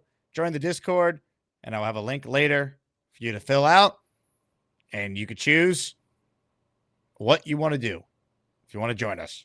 We're going to do a group tailgate beforehand as well, so we're going to have some info on that as well, but we're just collecting money for tickets. Got to get a head count for the New York Jets. And the deadline, I think, is June 13th, but all that info will be posted with that website link that I have. Nick with a super chat. Hart has to come off the bench next year. I think in an ideal world, he would, right? And you'd start Robinson with Towns. I think it makes sense. Makes your bench better as well. But I think they could also add some more depth to their bench too. That's what I would look to do this offseason. I'm not doing wholesale changes to a team that's in the conference finals. When the East is not great next year again. Hit the like button if you're just tuning in. Make sure you subscribe to the channel as well. For those of you tuning in late, we announced the winners of the raffle, our big raffle. Joe Namath jersey went to Kyle Clifton. Walt Clyde Frazier jersey went to Green Gang, who I don't know who Green Gang is. I don't know if he's a Discord member, Patreon member, so I don't know how to get a hold of Green Gang. So Green Gang, reach out. And then our third place prize, CJ Mosley signed jersey to Felix Campos. This week's top prize features another blue Walt Clyde Frazier jersey. Prize 2, signed Kevin Mawai Hall of Fame inscription jersey. And prize 3, can't wait, Bart Scott autographed jersey. And at the end of this show, I'm giving away a signed Anthony Beck jersey. And right now, PBM is in for 5. JYB's in for 20. Rasta Dread is in for 2. And Anthony L is in for 5. Those are the names. Gift a membership for your chance to be eligible. And if you win, I'm mailing it out today. So you're going to get it within a couple days. Real quick, we were talking about Sauce Gardner before. I thought Joe Caporoso had a really good tweet on Sauce. So I'll put it up on the screen. Joe wrote, I think there is an overcorrection to Sauce criticism, which is mostly him becoming a victim of his own early success and a subsection of people not liking that he golfs, as silly as that sounds. He was first-team All-Pro his first 2 seasons in the NFL. You literally cannot do any better than that as a top 5 pick or any young player, especially with how difficult it is to play corner right now in the league. He's 24 years old. He had a mildly down year on a team that was an absolute mess in 2024. If you aren't investing in your 24-year-old top 5 pick who has been a 2-time first-team All-Pro, who or what are you investing in? The money is there. Set the foundation with your new head coach, new staff, new front office, wide receiver 1, corner 1, and give it a solid 3 to 5 year run and see if that core can work. I agree with this.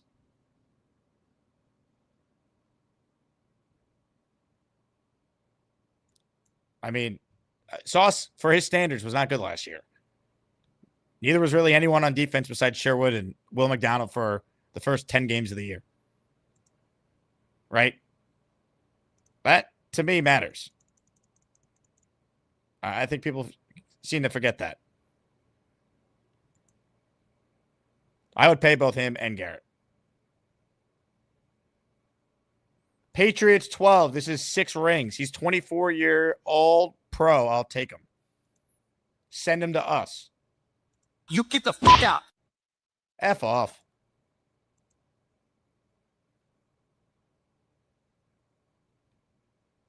Black Gypsy. Neil bugging on his takes, but that's nothing new.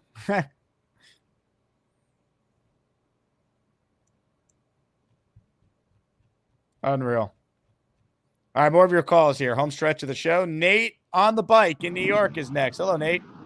Jake, how we doing? Can you hear me? What's up, Nate? I got you. So far so good. Tough weekend for Knicks fans. First of all, does Neil get a stipend or something every time he mentioned Peter Castro's name? He's got to receive something from him. He loves Castro. He loves him. It's incredible. I mean, I support. I mean, find someone to love you like Neil loves Peter Castro, and you'll be okay. Secondly, you said on the last call that you thought Fields was the second best running QB in the league behind Lamar? Yeah. You don't think Josh Allen's better? Yeah, that's a fair counter. I don't know. To me, Josh Allen can run in between the tackles. Like Lamar and Fields are not 3rd and 2 running over a linebacker, and like they're running on the perimeter. They're not like Josh Allen can do both. He can run on the perimeter and he can run in between the tackles. Me, I got him number 1. Yeah, that's fair. I mean, if you said Allen, that's fine. I feel I'm basically going off the fact. I mean, but like athlete-wise, I hear what you're saying because he's like probably the second best athlete at the quarterback position or whatever. Yeah, and he has the most yards ever by a quarterback rushing in a single year. So yeah, no, down to that. I guess I got a 3rd and 2. I'd still rather have Josh Allen so we can kind of run in between the tackles. But yeah, to basketball and whatnot.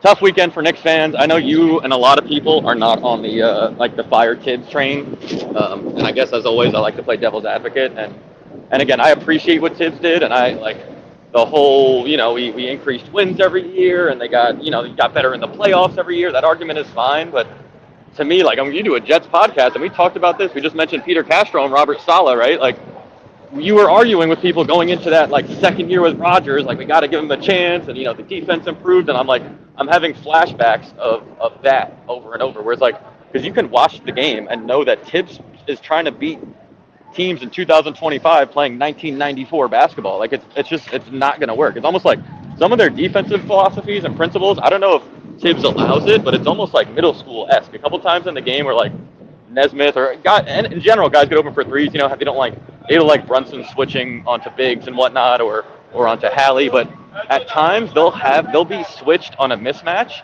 and they'll do what you do in middle school where you just yell and I'm like, yo Jake, ready, switch, like run, you come out here, I'll go in, and then it's led to open threes. It's embarrassing, honestly. Like you don't see that in the NBA. Like, okay, ready, Cat, you're outside, I'm inside, ready, 1, 2, 3, I'll run out, you run in, and they did that 2 or 3 times in a game 6, and on top of it, the lack of balance in transition was also a fireable offense. Like, I was at the Garden, shout out to Lee Van, watching the game with Lee Van, which was an enjoyable experience. But to have their season on the line, and for, like you said it in your show right afterwards, like for made baskets 5 or 6 times to be thrown down, like we're watching a football game for a touchdown and get a layup or end up on the free throw line or get an open 3 off just pushing the ball down the floor, that was embarrassing. So, like, they, in my opinion, they just lost because of coaching. Like, the Pacers played modern basketball. I hate to say it because I don't like that pace of play and the tons of 3-point shots and the lack of defense. I do appreciate the way the Knicks play and the way Thibodeau played, but like, dude, you can't switch and recover on every 3-point shooter in the league. It's not happening. And they did it way too much. So if he's going to be this stubborn in how he wants to play defense and not wanting to, get a Brunson or a Cat on a really good player because he doesn't want to send a double and have the defense collapse that way, it's like, I don't know, because I just saw a Knicks who were flat out better in every way. Starting 5 better. Brunson better than the point guard. Our shooting guard better than their shooting guard. Our 3-man better than their 3-man. Our 5-man better than their 5-man. 2 starting all-stars. They lost this series due to coaching. They blew that 14-point lead at game 1 due to coaching. Like, okay, sure, the players play, right? But Brunson should have never been out there. You were up 14. There's no reason to bring Brunson back in. Finish the game out, knock down your free throw. So, I don't know. It's tough because they were the better team, and they smoked games, and they lost to a worse team just that played basketball a certain style, like a certain pace, a certain style away, and that's how they lost. So Jesus, Nate, I had to mute your mic. It is so loud. Oh, my God. Let me know. Wave your arm or something when the sirens are off. Oh, my God. I think the audience might go deaf if I allow that to go on a little longer. All fair points. I would need to know who they're replacing him with. Like, I think sometimes we just need to be patient. Like, Rick Carlisle wasn't fired last year when the Pacers got swept by the Celtics in the conference finals. They stayed with him. I'd give Tibbs one more year and say you got to get to the NBA Finals. This group, I mean, they made the Cat trade the day before training camp. Maybe they just need a little more time. Maybe you tell Tibbs, hey, we'll bring you back, but we're going to make sure that you have we're gonna demand that you play your bench more in the regular season and experiment with different lineups. I think some of it is also just the personnel too. Like, you know, Brunson and Towns aren't great defenders. Like, Tibbs has to try and overcome that aspect of it as well. So I would need to know who the replacement coach is if they're moving on from Tom Thibodeau. Nate, I unmuted you. Go ahead. Yeah, I guess. I mean, that's a fair point. I like Carlisle. Carlisle also coached in the '90s, right? He was an assistant. He coached the Pacers back in the early 2000s and whatnot. But he has changed how he coaches. Like how the Pacers play now is not how the Pacers played with Jermaine O'Neal in 2005. So, like, Carlisle has clearly made a massive adjustment into how his style of play and how he coaches both defense and offense. Like, look at Obi Toppin. Obi Toppin was a strength on their team, and that's simply due to how they play. Obi Toppin would still suck if he was on the Knicks, just due to how we just play a different style of basketball. Yeah, it's fair. I don't know. Like there's always that risk though. If you make this change, like the guy you bring in is worse than Tibbs. Like Tibbs, you have a very high floor. You've proven that. They've won around the last 3 years. They've won back-to-back years of 50 or more games. I guess the question I'm asking, right, and the question the Knicks are asking themselves, can Tibbs win a championship with the style he plays at? And if the answer is no to them, then you move on, period. It's like, like in business too, you're in business, Jake, like there might be a point where you might need an agent, and maybe it's someone beyond Rick Kent because you're so big. Like, and Rick Kent's your guy, right? And maybe Rick Kent might be your agent through your like ESPN New York days, but then you move on to like Fox Sports and you're a national guy, and you move on. You're not, it's like, yo, thank you, Rick. I appreciate you getting me here. But now that we have this roster and clearly like your connections, your style, whatever. I'm not trying, maybe not the best parallel, but like if they don't think his style can win a championship, you move on. Bottom line, like, and I'm not saying he's a bad coach. I think he's an awesome coach. But I think 1998 would have been a much better year for this style of play, unfortunately. Fair. I don't think they're going to move on after this year. I think if they lose next year, then they'd make a change. I mean, you know better than most. MSG is run like a mafia over there. Like, I still think it's all a handshake deal. This whole Brunson, Bridges, his dad, Thibodeau, like with Dolan. Like, there's too many relationships. If you know anything about MSG, that whole building is run on relationships. And I just think there's like I agree with you. I think it's not going to happen whatsoever. I think they are seeing this through with Thibodeau. That's the biggest thing. Nah, but like, okay, you're talking about the post game conference. Yeah, I mean, Jalen He didn't, though. He didn't. He did. What do you mean? Okay, got Jake, annoyed he was even asked the question. Jake, do you like working at ESPN New York? Are you going to say no on a public? Yeah, but I knew you were going to say yes, right? Because I'm asking you that publicly. I'm asking you about your employer. Like, but there's you think post game he's going to say no? Nate, there's ways to answer that question. There's different ways to answer that question. His body language was a guy that was annoyed. He was like, couldn't believe they just lost in the conference finals. He was shocked he was even being asked if he thinks that the coach is the right coach. I mean, I took it as, I guess I just took it differently. I took it as he was mad and like didn't want to answer that question because he walked out immediately after that. He wanted no follow-ups, you know what I'm saying? And also Deuce McBride. I don't know if you heard Deuce post game. I saw it. Because he only by his locker saying that the Knicks got exposed for things that they were worried about all season, which probably honestly has to do with what they're doing on defense. That's what they're talking about. Like, or possibly the rotations. But like if the players are questioning it out loud. And again, I just Brunson thing again. So Nate, if you want Thibodeau fired, that's fine, but you got to tell me who they're replacing him with. I'll listen. I'm not saying it's a crazy take. I would roll with continuity. I don't think the East is that great again. Dice Yashimoto. Shout out to the Harlem Wizards. Dice Yashimoto, who used to work with my old coach on the Harlem Wizards, is now on the Knicks staff. He's the Asian guy that does lots of interviews. Yeah, Dice Yashimoto, head coach. You heard it here first. Nate, thank you. I don't want someone who's never been a head coach before, like him or Johnny Bryant, who was with the Knicks, who left to go to Cleveland on Atkinson's staff. I don't want someone who's not been a head coach before on a team that's ready to win right now. Right? Like, I rather hire like Mike Malone, but he's very similar to Thibodeau. Like, go read why they fired Mike Malone in Denver. Like, sure, he won a championship. He also has the best player in the league. Like, I don't think this is an easy answer. Like, I think too often we just blame the coach.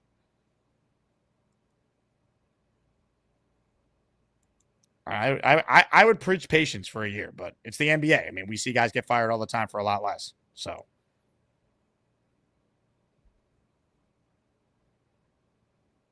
I mean, The Deuce comments are in reference to the story that came out in The Athletic. I mean, Towns' defense is a problem. It's a real problem.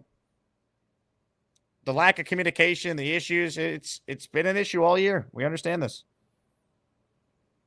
They still were 2 wins from the NBA Finals, though. So it's like sometimes the best move you make is the move you don't make. That's part of the conversation, too. Ladies and gentlemen, on the Gusbuster Umbrella Hotline right now, there's someone that this audience loves, someone that this audience respects, and someone that this audience from time to time might fear. Our king has arrived.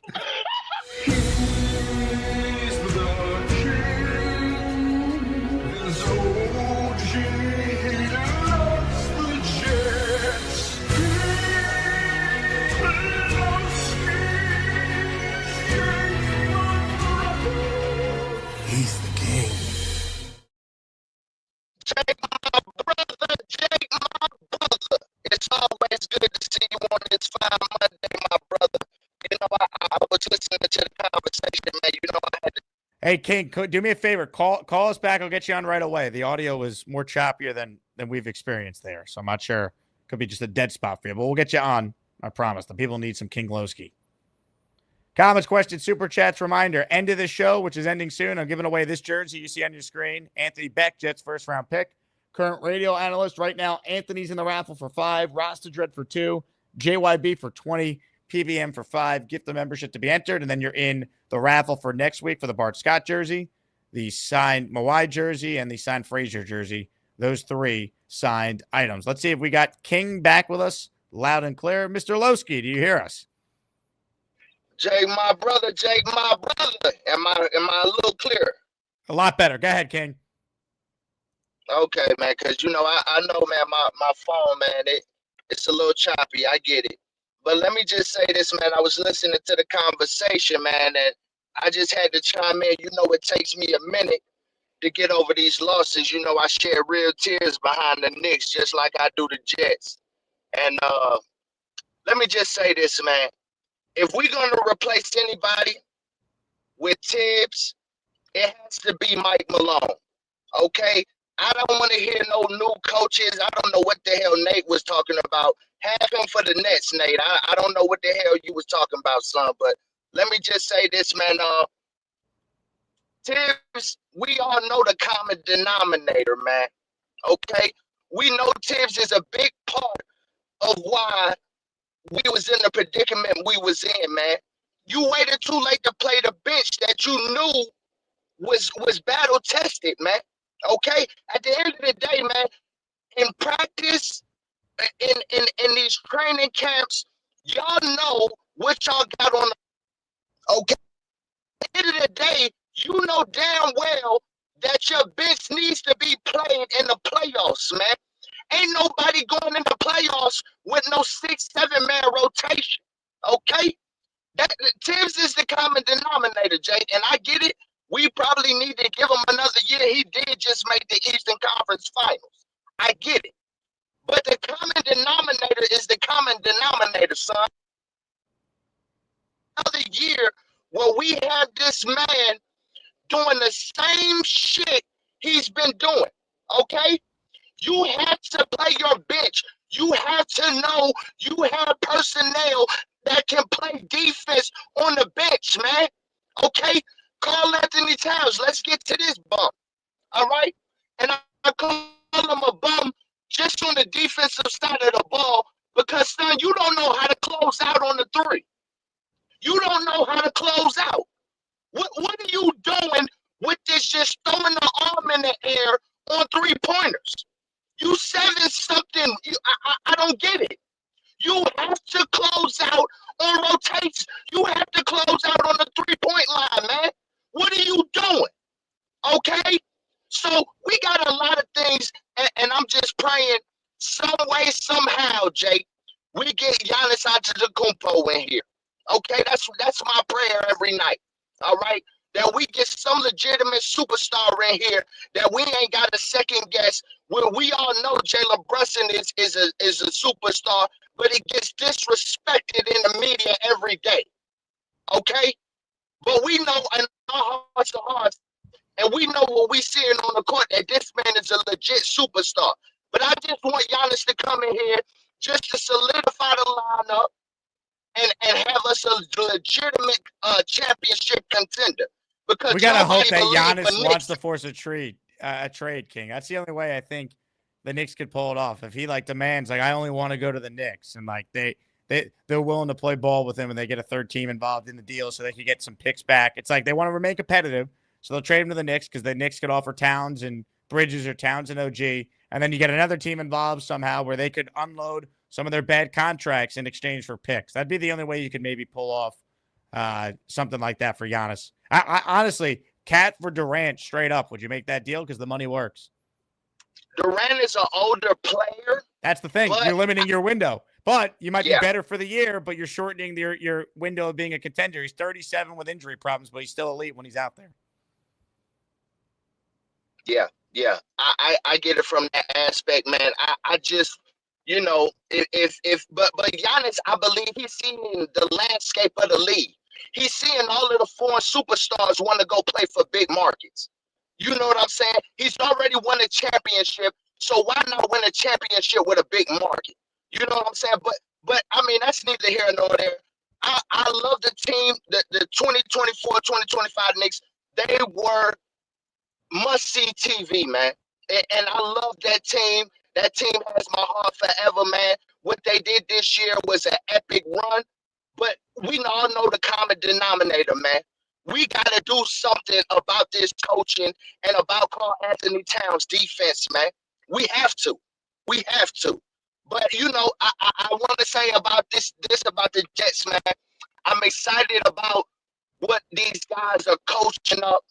I'm excited to see that, Aaron Glenn is taking a different aspect, a different perspective to how he's coaching these guys. You know what I'm saying? He's implementing new policies, new rules. I love to see that. But what I really want to see is productivity on the field. Okay? Now I'm hearing this second, I'm not getting all hyped about this second receiver we got. You know what I'm saying? I'm not hyped up about that at all. Okay? Let me just say this, man. We got to see productivity on the field when them pads come on. Okay? We get all excited about the t-shirts and all of the short. I don't want to see none of that. All right? I want to see when them pads come on, can you be productive on the field to get us wins? That's all I want to see. Okay? Nothing has me hyped this year. I'm praying for 7 wins, but Jake, I'm with you. I know what I'm seeing. I know that landscape of the NFL. I know what's to come. But at the end of the day, coaching can change all of that. So that's what I'm hanging my hat on, baby. Hey, man, I love the ASMANIACS. Shout out to all of the ASMANIACS, baby. Everybody in the chat. I love y'all, man.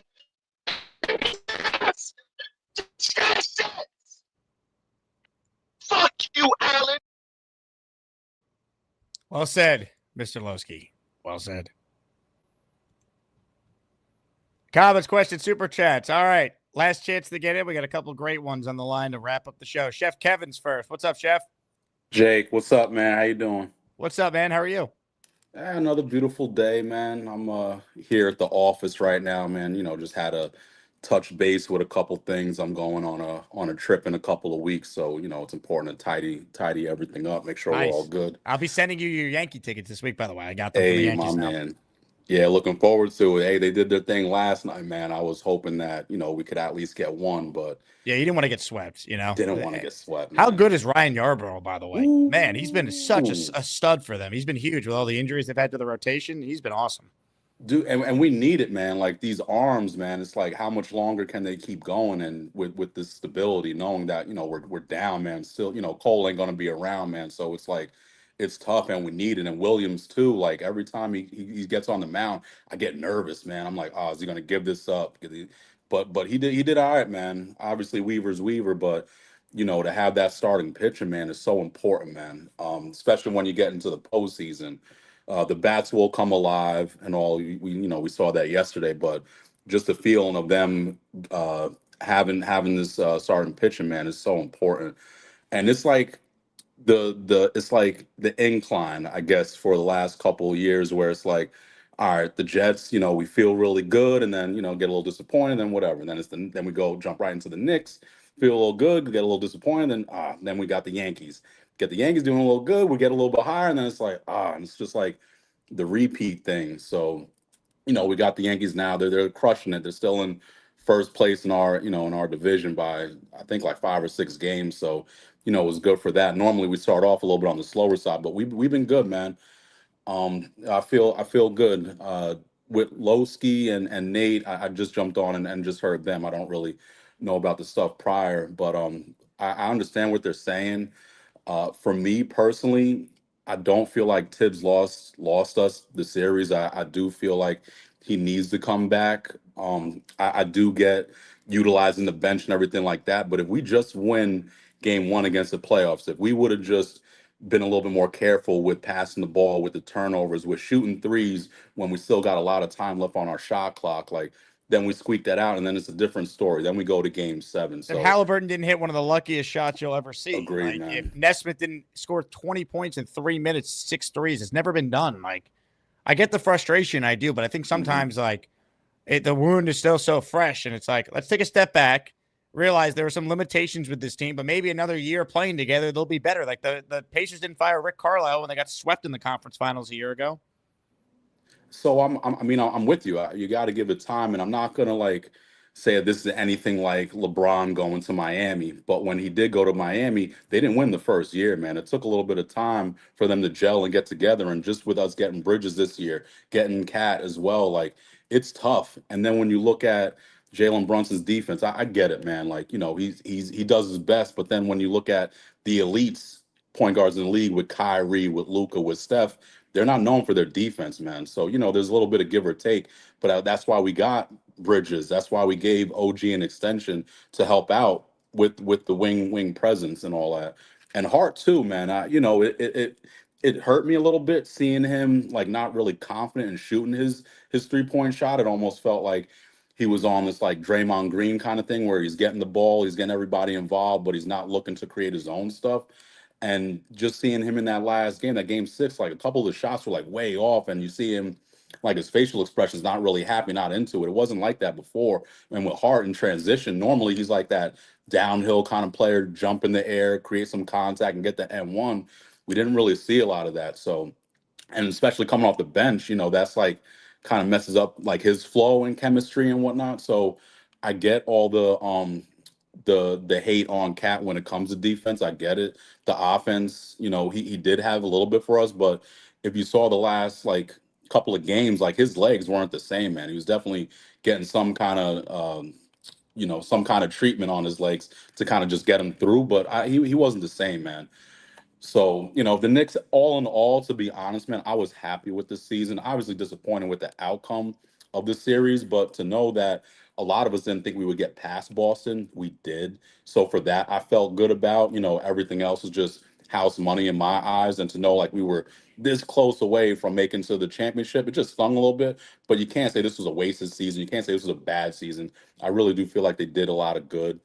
And it's just Tibbs, man. Tibbs is stubborn in a lot of ways. So just knowing Deuce, his first couple of years with us, he wasn't even getting no burn, man. He was in the G League.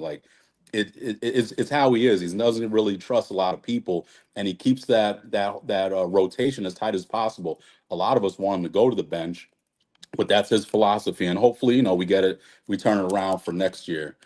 And then with the Jets, man. And to back up, if you don't mind, your sub, your fill-in man, Connor Long last Friday, man. I know you saw it, but he just did a tremendous job, man. We know you're the GOAT, man. You're the GOAT of this stuff. But to know that you have a dude in Connor that he's doing his best. He's trying, he's getting plugged in and whatnot, and for you to be able to give him an opportunity on the show, man, that was pretty awesome to see, man. So I appreciate for that opportunity for Connor.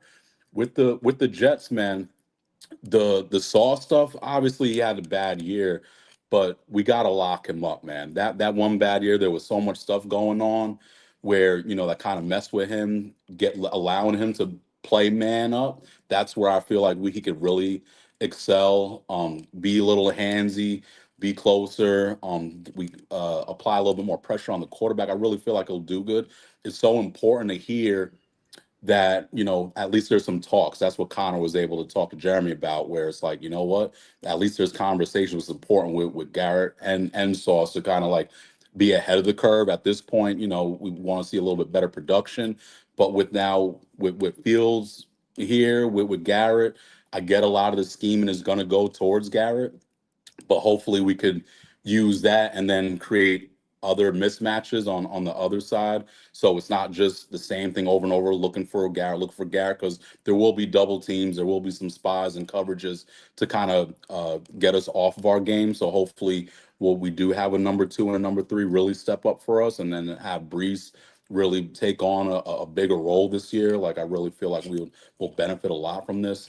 But Sauce, man, I really feel like he's the X factor for our season, man, on defense. If he could just hold that one side down, man, I really feel like we'll be in a better place. I'm still above Vegas. I got us at 6. I know it's 5.5, but at 6 as the season goes on, maybe it will change. But for me at this point, I really need to see the product on the field. I need to see how everybody clicks, because there's a lot of moving parts on that offense, man. And with special teams, how locked in they were before all the missed field goals and everything. And then with Morstead doing really well, like, now we also got to see how that gels. And then punt return, we got to just kind of feel it out. And once we see that, then we could be given a little bit better analysis on what our eyes see. Because for me, I just kind of look and gaze on what's there, the stats and everything. Like, I don't listen to everybody that says stuff. Like, for us, when I heard Romo talking about Zach being Patrick Mahomes, I'm like, all right, awesome. Like this is it. Hey, he was wrong on that. And then from time to time, that stuff happens. So for me, it's just being patient, seeing how these wins back up, man, and then, evaluating from there. But, feeling good with the offseason coming around. Hopefully, we hear a little bit more of some more positive stuff happening on the offensive side of the ball. The Aaron Smith kid, hopefully he could really accelerate and get things going, because, when we first drafted him, I wasn't too fond of hearing about the drops. Just kind of like a faster Lazard with less blocking. Like, that doesn't really sound too good for me. But after hearing that he's having a good little thing going on in the OTAs and with the speed and catching the ball, that's making me feel really good with us moving forward. Good call, Chef Kev. Appreciate it as always, man. And look, the positive Aaron Smith stuff is great. I'm just not going to buy the hype until I see it in training camp, preseason, and when the games actually start, what his role is. I agree with you on Sauce. I think he's a guy you pay. And Purple Ball Mike made the comment, it looks like he has added a lot of muscle. Like, he looks a lot stronger. Hopefully that helps him tackle better. Ladies and gentlemen, perhaps our last call. Reminder, last chance if you want a chance to win a Beck jersey, signed and authenticated, because we're giving it away right after we take a call from this guy. Gas station pizza is better than a Big Mac. Hey, that's gonna be tough to follow up. 2 legends right there, back to back. By the way, Uno Jets. Let's go Jets. Amen. I got your name down for 2, Uno, in the raffle. Continue, Gary. Following Nate's ridiculous call, by the way. That was like, I'm guessing he's trolling. He wants to fire Thibodeau and hire the coach of the Harlem Wizards, which is the equivalent of the Harlem Globetrotters. I don't know the guy he named. I've never heard of him. I have no idea who he's talking about. But he's one of the Knicks assistant coaches. Is he? Yeah. Okay. What was the reference to the Harlem Wizards then? What was he talking about? I guess he coached there previously, or okay. I don't know. The guy he mentioned, though, was an assistant on the Knicks staff. Okay. All right. First off, they're not firing him. It's Brunson's guy. You're not going to fire Brunson's guy. Especially when Brunson took a $100 million pay cut to stay with your team. You're then not going to turn around and fire his guy, right? Like, Nate was talking about, but that doesn't last forever. For what it's worth, I do think that carries some cachet for at least a year. When you won an extra round than you have the previous year, you won more games in the regular season than you had the previous year, and you broke a 25-year drought of being one of the 4 best teams in the league. Like, I do think that should get you another year. Like, I don't think it's crazy for him to feel that way. He also said that you can't win a championship this way. Everyone had Boston going to the finals. You dominated Boston. You beat Boston playing that way in 6 games. No one else was even able to push Boston to 6 games. You beat them in 6 games. So I don't agree with you can't win playing a 1994 style of basketball. They just beat the Celtics, dominated the Celtics that way. Like, I don't know. I mean, everyone said the Golden State Warriors couldn't win a championship shooting all those threes. And then they won 4 and changed the way basketball was played for a decade plus. Like, that Golden State Warriors team that won their first championship, and I guess it was 2015, that team would be last in the NBA today in three-pointers made. That's how much that team changed the game.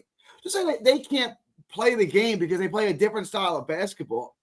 They can't win a championship because they play a different style of basketball. I just fundamentally disagree with. And, I think there's fair criticism, while at the same time, some of it is just like players play, and like it's not like they got destroyed by Indiana. They lost in 6 and had a historic choke job in the first game. So, they should be playing tonight in my mind. Then who knows what would have happened. If the game 1 doesn't go the way it did, the whole series is different. I'm not going to sit here and speculate what could be. I mean, I don't know. Who knows, right? Game 1 was 2 other things I wanted to mention. Cat for KD, don't make that trade. KD still puts up great stats. He's no longer the impact player that he used to be. Like, if you look at him, he doesn't impact winning. Like, he plays with another Hall of Fame level guy in Phoenix. They didn't even make the playoffs. They didn't even make the play-in. Like, KD is still a statistical beast. He's still a great offensive player. He no longer impacts the game, and he's not going to start to impact the game more at 37 years old or whatever he's going to be next year. I just would be worried about his body staying healthy. He's dealt with so many injuries every year. He's missing so much time. I understand you get Knick fans. I'm not trying to pick at a fresh wound. I'm really not. I know you Knick fans aren't thrilled with the way Cat played, especially defensively. Down, you don't want to. That's overreacting. Like, KD is going to get traded, and you're going to be surprised on how little the package is. He's 37 years old. They're not getting the whole form that they think they are. Giannis to the Knicks, I think, has legs to it. The NBA wants their stars in big markets. Like, I don't have any evidence for this. I truly believe that the NBA brokered a trade for Luka to the Lakers. If Dallas said we're going to trade him to OKC or Houston, the NBA would have said no. And that's why I think Dallas ends up with Cooper Flag. I think that was part of the deal. It's speculation. I have no evidence for that. A lot of things seem weird that one of the stars of the league, one of the biggest stars of the league, get dealt to the Lakers, and then Dallas, with a 1% chance of winning the lottery, wins the lottery and gets Cooper Flag. It's Conspiracy weird. theory, Gary. Who could have saw that? If you're gonna fire Tibbs, who are you? I know Nate naming him. I don't know the guy, an assistant. Okay. Look, Spoelstra's not available. Carlisle's not available. Ladies and gentlemen, sports fans of all ages, welcome to the event of the year, the moment you've all been waiting for. This is the ASMANIAC Rumble. I was just let me put this shoe down, Gary. Look at this. Look Sorry. at this. I'm interrupting. Oh, look, you want some shoes? You might have a customer. You can say that. What's up, Gary? What's All up, right, Nate? so Yo, we got Mr. I'm Co-host not trying here. to pick out a fresh food. I'm really not. I just thought you called. No. I'm just clarifying because you might have heard like 20% of that call earlier. Dice Yashimoto is a friend of mine who's now currently an assistant on the Knicks, who used to coach at the Harlem Wizards back when my charity worked with his charity. So that I was making a joke. I was joking about it, but in terms of the basketball, I'm saying this defensively, like the way Tibbs coaches, right? Like the Knicks have some of the worst defense at the three-point line, right? And it's because of what I was referring to earlier. They switch like middle school teams switch, where it's, yo, Gary, you're inside, I'm outside. Let's switch real quick. And then Nesmith's wide open for a three, and all Knicks fans are like, how did that happen? It's because they yelled at each other. So there's elementary defense going on where it's like Rick Carlisle adjusted to play in a modern style of basketball. He no longer plays like it's 1994. And I think and I'm not shitting on Tibbs. You know I love Tibbs and how they coach and how they play, right? But that style will get you exactly like the Pistons, right? The 40, 50 wins will get you a gritty team that like defends. If you defend in the NBA like Thibodeau's teams do, you're going to win in the regular season, right? Yeah. So that's my point. Is like that's what he does. He lifts your floor to a certain point because of how he coaches, how he plays, how hard everyone plays on a Tibbs team. I'm just questioning whether that, like, the Pacers ran 3 times as many double staggered screens as they did during any regular season game because they knew that they would never switch. And Brunson would have to hedge off one screen, hedge off another screen, and then they'd all be collapsing because Brunson doesn't want to switch at all, and nor does Cat. So I'm just questioning whether that style works, like whether it can win a finals, because I just saw them lose to a team where all 5 starters were worse than their 5. I think You know? look, do the Knicks have a better starting 5 than the Pacers? Yes, I said that when the series started. That Yeah, way, not even a question. but I still picked Indy by 7 because it's a stylistic fight. Indy's way deeper. Indy's 9-10 deep. The Knicks are 7 deep, right? Yeah. Once you bring Cameron Payne in, you're lost, right? So now Campaign. it just becomes it just becomes a 12-round fight. They were letting them be physical, right? They were letting them be overly physical. So I'm going to beat you up on defense, and I'm going to run. And I got 10 guys, and I do this every day, and you don't. So in a 7-game series, this favors me, not you. And I think Indy's going to beat OKC the same way. I think Indy's going to win in 7 because they play this way. You don't. I'm gonna drag this out. Well, you know what that'll do, Gary? You mentioned it earlier. Like the Golden State Warriors changed the way basketball was played, right? Because they shot all those threes. How many people have won a championship doing what the Warriors have done? Nobody. Well, but to an extent, they didn't do what Steph Curry and the Warriors did. They shoot a lot more threes than, but it wasn't like hunting the 3 ball like the Warriors did, or literally playing from the perimeter. The Celtics kind of do hunt the 3 ball. But they played inside out. Ladies and gentlemen, sports fans of all ages, welcome to the event of the year, the moment you've all been waiting for. This is the ASMANIAC Rumble.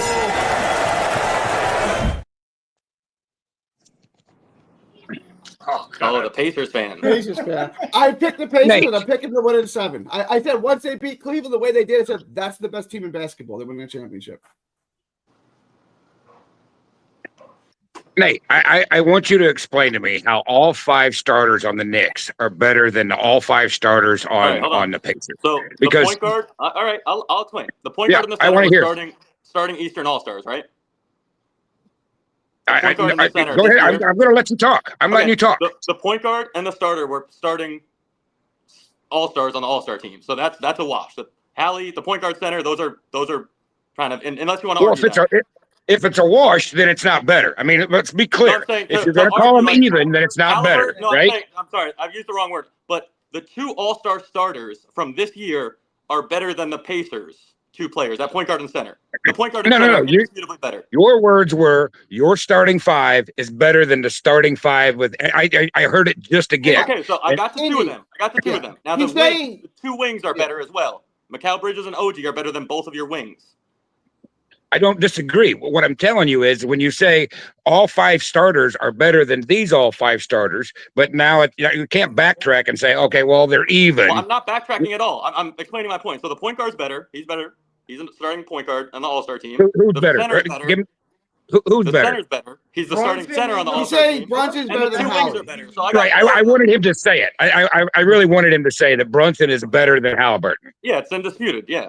Of course. He's a better shooter, right? Okay, he's a better I'll scorer. explain this to you. One is averaging. He's a better ball handler. No, I'm giving you his props. The NBA. One's averaging 19-6 in the fastest paced offense that runs in transition. It's really not the same. They're not. You're really not. You're not. With someone, talk to an NBA player who actually guards them. Not one NBA player saying Halliburton. Why is it I give you a chance to talk and now you don't? I'm giving you that he's a better offensive player. but he's not a better. But his defense is what hurts him. Is that true? His defense not great, but Halliburton's defense is not great either. But one is so much better offensively. Like one is a killer. Like one put up Michael Jordan numbers. I'm not disagreeing with you. Nobody has put up the playoff numbers offensively that Brunson has since Shaquille O'Neal, Michael Jordan, Larry Bird, and Oscar Robertson. Bryant. If you want Nate, and Kobe, right? So Nate, it's like let me defend Indy here. Look, that's Brunson's really tough. Brunson's a better player. Running your offense. Brunson pounds and pounds and pounds. It's a 24-second clock. So Mike Conley's better. He pounds it for 17 seconds. Halliburton moves the ball and gets the ball back in a better position to score. Who's a better basketball player? Jalen Brunson.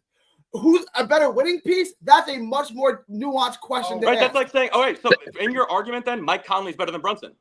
Because Mike Conley is a better point guard to distribute the ball, move the ball, doesn't dribble the air out of the ball, right? So Mike Conley's better than Brunson then, right? Winning piece. I get it. Right? Halliburton's That's game is a tough ugly argument. and weird. I get it. Basketball-wise, What, if I, you're what arguing I'm telling you is Italian Ocean, Halliburton is a better fit for the Pacers than Brunson is for the Knicks. you said he's a better might not- basketball he player. might not be That's wrong. fine. I I agree. I did not. I didn't. Okay, no, I never said I never said Halliburton was a better basketball player. Players on the Knicks, the 5 starters are better than the Pacers, and I went by one by one. The point guard's better, the center better, both wings We are stop. better. See, you won't stop. If you stay at Brunson's game, his defense is his Achilles heel. Agreed. So Indy. So- So I said right. what you wanted me to say. So now which is you where Halliburton I want you makes to say he makes up Halliburton's for his better at defense. basketball. I want you to say Halliburton's better at the sport of basketball than Brunson. Halliburton is a better fit and a better all-around so you don't player. want to say that. All right. So you called Would it you? to say one thing, How, but you're why don't arguing you the just other. let me talk? You didn't call I it let to you argue talk. it. You called it to Nate, argue I who's let you better. talk. You're moving the goalposts. No, I'm not. You're arguing a better fit or better basketball player. Which one? Better fit or better basketball player? Which one? Pick one. He is a better basketball player for the Pacers than Brunson is Okay, I got for it. the Sounds Knicks. good. I agree. So we agree. But Brunson's a better basketball player than Halliburton. Period. End of story. Offensively, yes. Offensively, He's he's a like better he's kind basketball of like player, he's kind of like a poor man's KD. He can shoot. He He's can a better shoot. He can basketball shoot. player. Period. You just But he said can't- Brunson's a poor man's KD. All right, we're good. Brunson needs somebody like Dennis Rodman on his team. The Knicks need a guy that can just play defense and kick the ball back out to him. Brunson's a poor man's KD. And I got you. Cat can show that, but he doesn't do it consistently. Just understand, you Am I called wrong? in arguing Am I which wrong? 5 is better, and I'm just saying they're better at basketball. Period. Well, if they were, That's all. hold on now, if they were better at basketball, it wouldn't have been in 6 Indeed. games. You got it. Gary, has Would have you been went to listening to my 7 call? games. I just said they won due to coaching and the pace of play and the style of play, which is why I'm questioning whether Thibodeau can win a finals. But I'm saying the Knicks should fire him because they have a better roster. They have such a better roster. Their whole starting 5 is better. Let me make your point and let me make his point. Go ahead, Gary. If the Pacers called you up right now, Nate, and said, "I'll give you Halliburton for Brunson," you would never make it, right? Never in a million years. Never. If you called up Indy and said, "I'll give you Brunson for Halliburton," guess what trade he's not making either. Thank you. Point, right? Like, I don't think that's true. I don't think that's true at all. Brunson, I agree with you. Brunson, we had a That's 3-hour not true debate. at all. You want to debate, Nate. Brunson is a better basketball player than Halliburton. Not because you can no longer question Halliburton. He's taking this team to the NBA Finals. I mean, I just don't understand the argument. Isn't very good. You said they don't have one player on their starting team that matches up with the Knicks. Halliburton, who runs that offense, took that team to the NBA Finals. After taking them to the NBA Eastern Conference Finals last year. We actually agree. Like Halliburton's the perfect piece for that offense. It's literally it's like Steph Curry in Steve Kerr's system. Is there a better piece and a better fit for how they play? Absolutely not. When people tried to play how the Warriors and Steph Curry play, it didn't work. If you try to replicate this, not with Halliburton and not with these guys and Obi and Siakam and Turner, like all these switch abilities and 3 and D wings they got, it's not going to work. They do what they do and they do it great. They had Thomas Bryant in a game 6 shooting threes. If that's doesn't speak to the confidence that they play with their whole depth of their 11-man rotation, yeah, it's incredible. They might win a finals based off how they play, but agree that it's based off how they play and the style they play, not the 5 players on the court killing the other 5 players on the court. I I believe really that there's some leadership. There's some leadership on the court that matters also. Do you not Andy, agree with you're that? all over the place, man. Are you? Halliburton is a better leader than Brunson is. Okay, so but Brunson's not a better basketball player. That's what Brunson's better than Halliburton. Period. Right? Can we agree on that? Brunson is a better offensive basketball player. Yes. So we're not going to agree on that. Okay, I got you. We're not going to agree on that because, if Halliburton's a better leader, better on defense, but you've got one guy that scores more, who's better? Okay, fine. So who's better, Michael Jordan or Dennis Rodman? Because one gets rebounds. No, hang on. Who's a better basketball player? Michael Jordan or Magic Johnson? That's a fair question. Like, that's a debate. That's a debate people have for 10 years. But that's what I'm saying. That's what Indy's saying. Question. Indy's saying he's more balanced, therefore he's better. When I'm saying one guy does this at the top level in the NBA, period, like Michael Jordan type of scorer, we're talking all time. This is what he's doing is that he's a top 5 scorer and probably a top 3 scorer in the playoffs, period. So like the level of difficulty to do that versus to be solid on defense and be a leader, Ask him Like, who's a better Well, see, Michael Jordan was also the leader. So when the game came down to it, and you needed the game to win, Michael Jordan could go do it. That's not something that Jalen Brunson I'm has. not And knocking Michael Jordan. Just understand what I'm saying. Right. Is I'm saying Michael Jordan's a GOAT, and you're saying, oh, but Magic Johnson had more switchability and passed the ball, and it was a leader. Therefore, I like Magic Johnson. That's on a basketball point. You know, like that that's doesn't not mean he's no, better because on the basketball floor. I think Michael was just as good of a leader as Magic was. You're not following what I'm saying. I'm just trying to draw a parallel in terms of like you're saying one's a better passer and defender, that therefore it automatically makes him a better basketball player. And I'm saying I usually agree with you, right? Because I love defenders, I love passers, right? But if one player scores like Michael Jordan, right? Like if I'm in an open gym, right? And I got Jalen Brunson on my team, I'm winning. If you're picking Tyrese Halliburton in an open gym, it's not happening because those other guys are not the 8 Pacers, bro. I'm talking Gary, Indy, me, Joe Bonesy, and Mr. Bonesy. Who you taking as the 5th man to win that game, Gary? Brunson. You're taking Come Brunson. on, And that particular, you're talking about NBA players at the highest. I'm talking about the Exactly, Eastern Gary. Conference You're Finals, making my Nate. point for me. It's the system they play in. Like, if I don't have 9 guys who can knock down a wide open 3, is Tyrese Halliburton going to have the same success? No, but but you're factoring that in. You're saying we're playing for an NBA championship, right? This is what we're talking about at this level. Not in an open gym with me and Indy and Mr. Bonesy, and I can't hit it. I'm just trying to make the point on who the better basketball player is. Because it's clearly Pacers are a better team. I can't argue that. Pacers are better. I agree. But I'm interested. What Nick are you saying is better than Siakam? Because that's where you lost me. Yeah, that's where I'm confused. Well, I mean, it depends on the starting lineup, right? Because I only said 4 because they switched lineups, right? So is Cat the center or is Mitch the center? And if Cat's the 4, Mitch isn't better than Turner. Okay, Mitch is not better than Turner. Mitch is not better than Turner, but impact on the series, right? But if you're talking Cat's the 4-man, Cat's definitely better than Pascal. The wings are definitely better. Brunson's better. Halliburton had more impact on the series than Brunson. So Gary, but then give me the specific starting 5 then. That's what I'm asking you. I mean, is Cat All right, your 5 fine. or Cat your 4? Those 4 fits are clearly better. Those 4 fits: the point guard, the 2 wings, and the starting center. I mean, I'm not. You know how I feel about Bridges, but I'll concede it. But who do they have on the other team? You taking Nesmith over Bridges? Like, maybe Nesmith is better. Yeah, Nesmith's a better shooter. Nesmith's a better piece. Bridges is probably a better player, right? In that particular situation, because Nesmith hits a higher percentage of open threes than Bridges ever will. Yeah, it's the argument we made earlier. Like Bridges is going to lift your floor, right? If you have him on your team, Nesmith is not taking the Nets to be a 31 team like he did, like Bridges. So Gary, back to your original question: who's better on the Knicks? Who's the number 2 that's better than Siakam? Cat, the starting All-Star for the Eastern Conference. Okay, but then Mitchell Robinson's not better than Turner, right? So fine. So I'll give you 4 fits, and then you can have a slight edge at center. I'll give you the Knicks have flat out better point guard, shooting guard, 3-man, both wings, and the 4. Is that fair? And then they lost because Miles Turner is what you're telling me? That's all I'm saying coaching wise. Is like there was a massive gap in coaching because this is a 7-game series, Gary. You know the better team usually wins. The team that makes more adjustments typically wins, right? Like this is my point earlier. Just lost a fight where he was a negative 2,500 favorite because he couldn't adapt, he couldn't adjust. And if the Knicks are going to play like 1994, that's what I'm saying.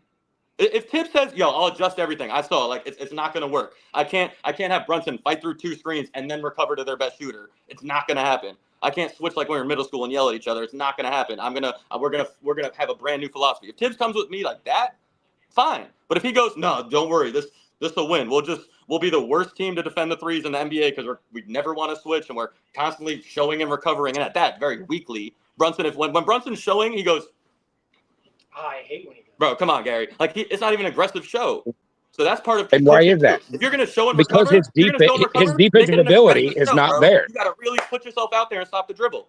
He just said it. Lowski said it earlier. Their closeouts are weak. Their show and recovers are weak. That's middle school, high school stuff. So if you want to play like that, you better do it really damn well. You know what I'm saying? They did it well enough to beat Boston. Like you keep like stylistically, they matched up well with and Boston. I picked them to beat Boston. Yeah. And I picked Indy to beat them because they don't match up well with Indy. The same reason I picked Indy to beat OKC.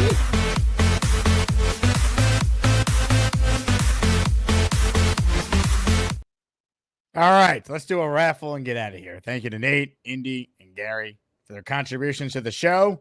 Ladies and gentlemen, the Anthony Beck jersey is about to be given away. Mike D's nuts. I got you in it. Don't worry. You're in for 2. Jake put me in the raffle. Also, F.U. Allen. Well said, Mike. On that note, for the second time on one show, I don't think we've ever done this before. We're spinning the wheel again. If you win this, reach out with the address where to send it. One lucky Asmaniac is going home with an Anthony Beck signed jersey. So let me pull up the wheel, get that all set. And ladies and gentlemen, right now, we spin to find out who wins. It's time to announce the winners of the weekly Asmaniac Raffle. Let's spin the Jake Asman Show Wheel of Champions and find out which Asmaniac is winning an epic prize. Yeah, baby. Here we go. 36 total entries. 20 of them. Dre. Wow, Dre. Gotta make it difficult for me, don't you? Dre gifting 5 channel memberships here. That means, Dre, I gotta type your name in 5 times here. Hold on. Dre.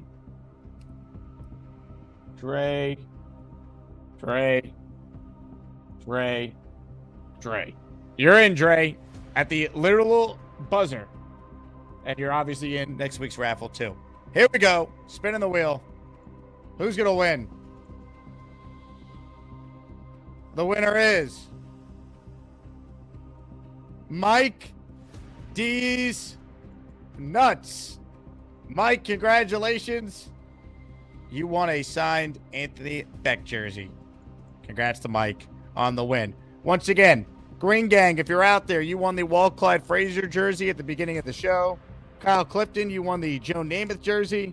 Felix Campos, you won the CJ Mosley jersey. And the great D's Nuts is coming away with the Anthony Beck jersey. Love it. Thank you to everyone who watched. Will Parkinson's going to join us at the end, or I can't speak. Will Parkinson's going to join us on our second show today in the 4 p.m. hour if you're watching live Eastern Standard Time. So, again, thank you to everyone who called in. Thank you to everyone who sent in a super chat. Love you all. I end the show with a video that needs to be played, but first an image that will be put up on your screen. Enjoy the image, and also enjoy this. I'll talk to you guys in a few hours. Join the Patreon if you're interested in our Panthers group buy. Go Jets. Bobby and Charles.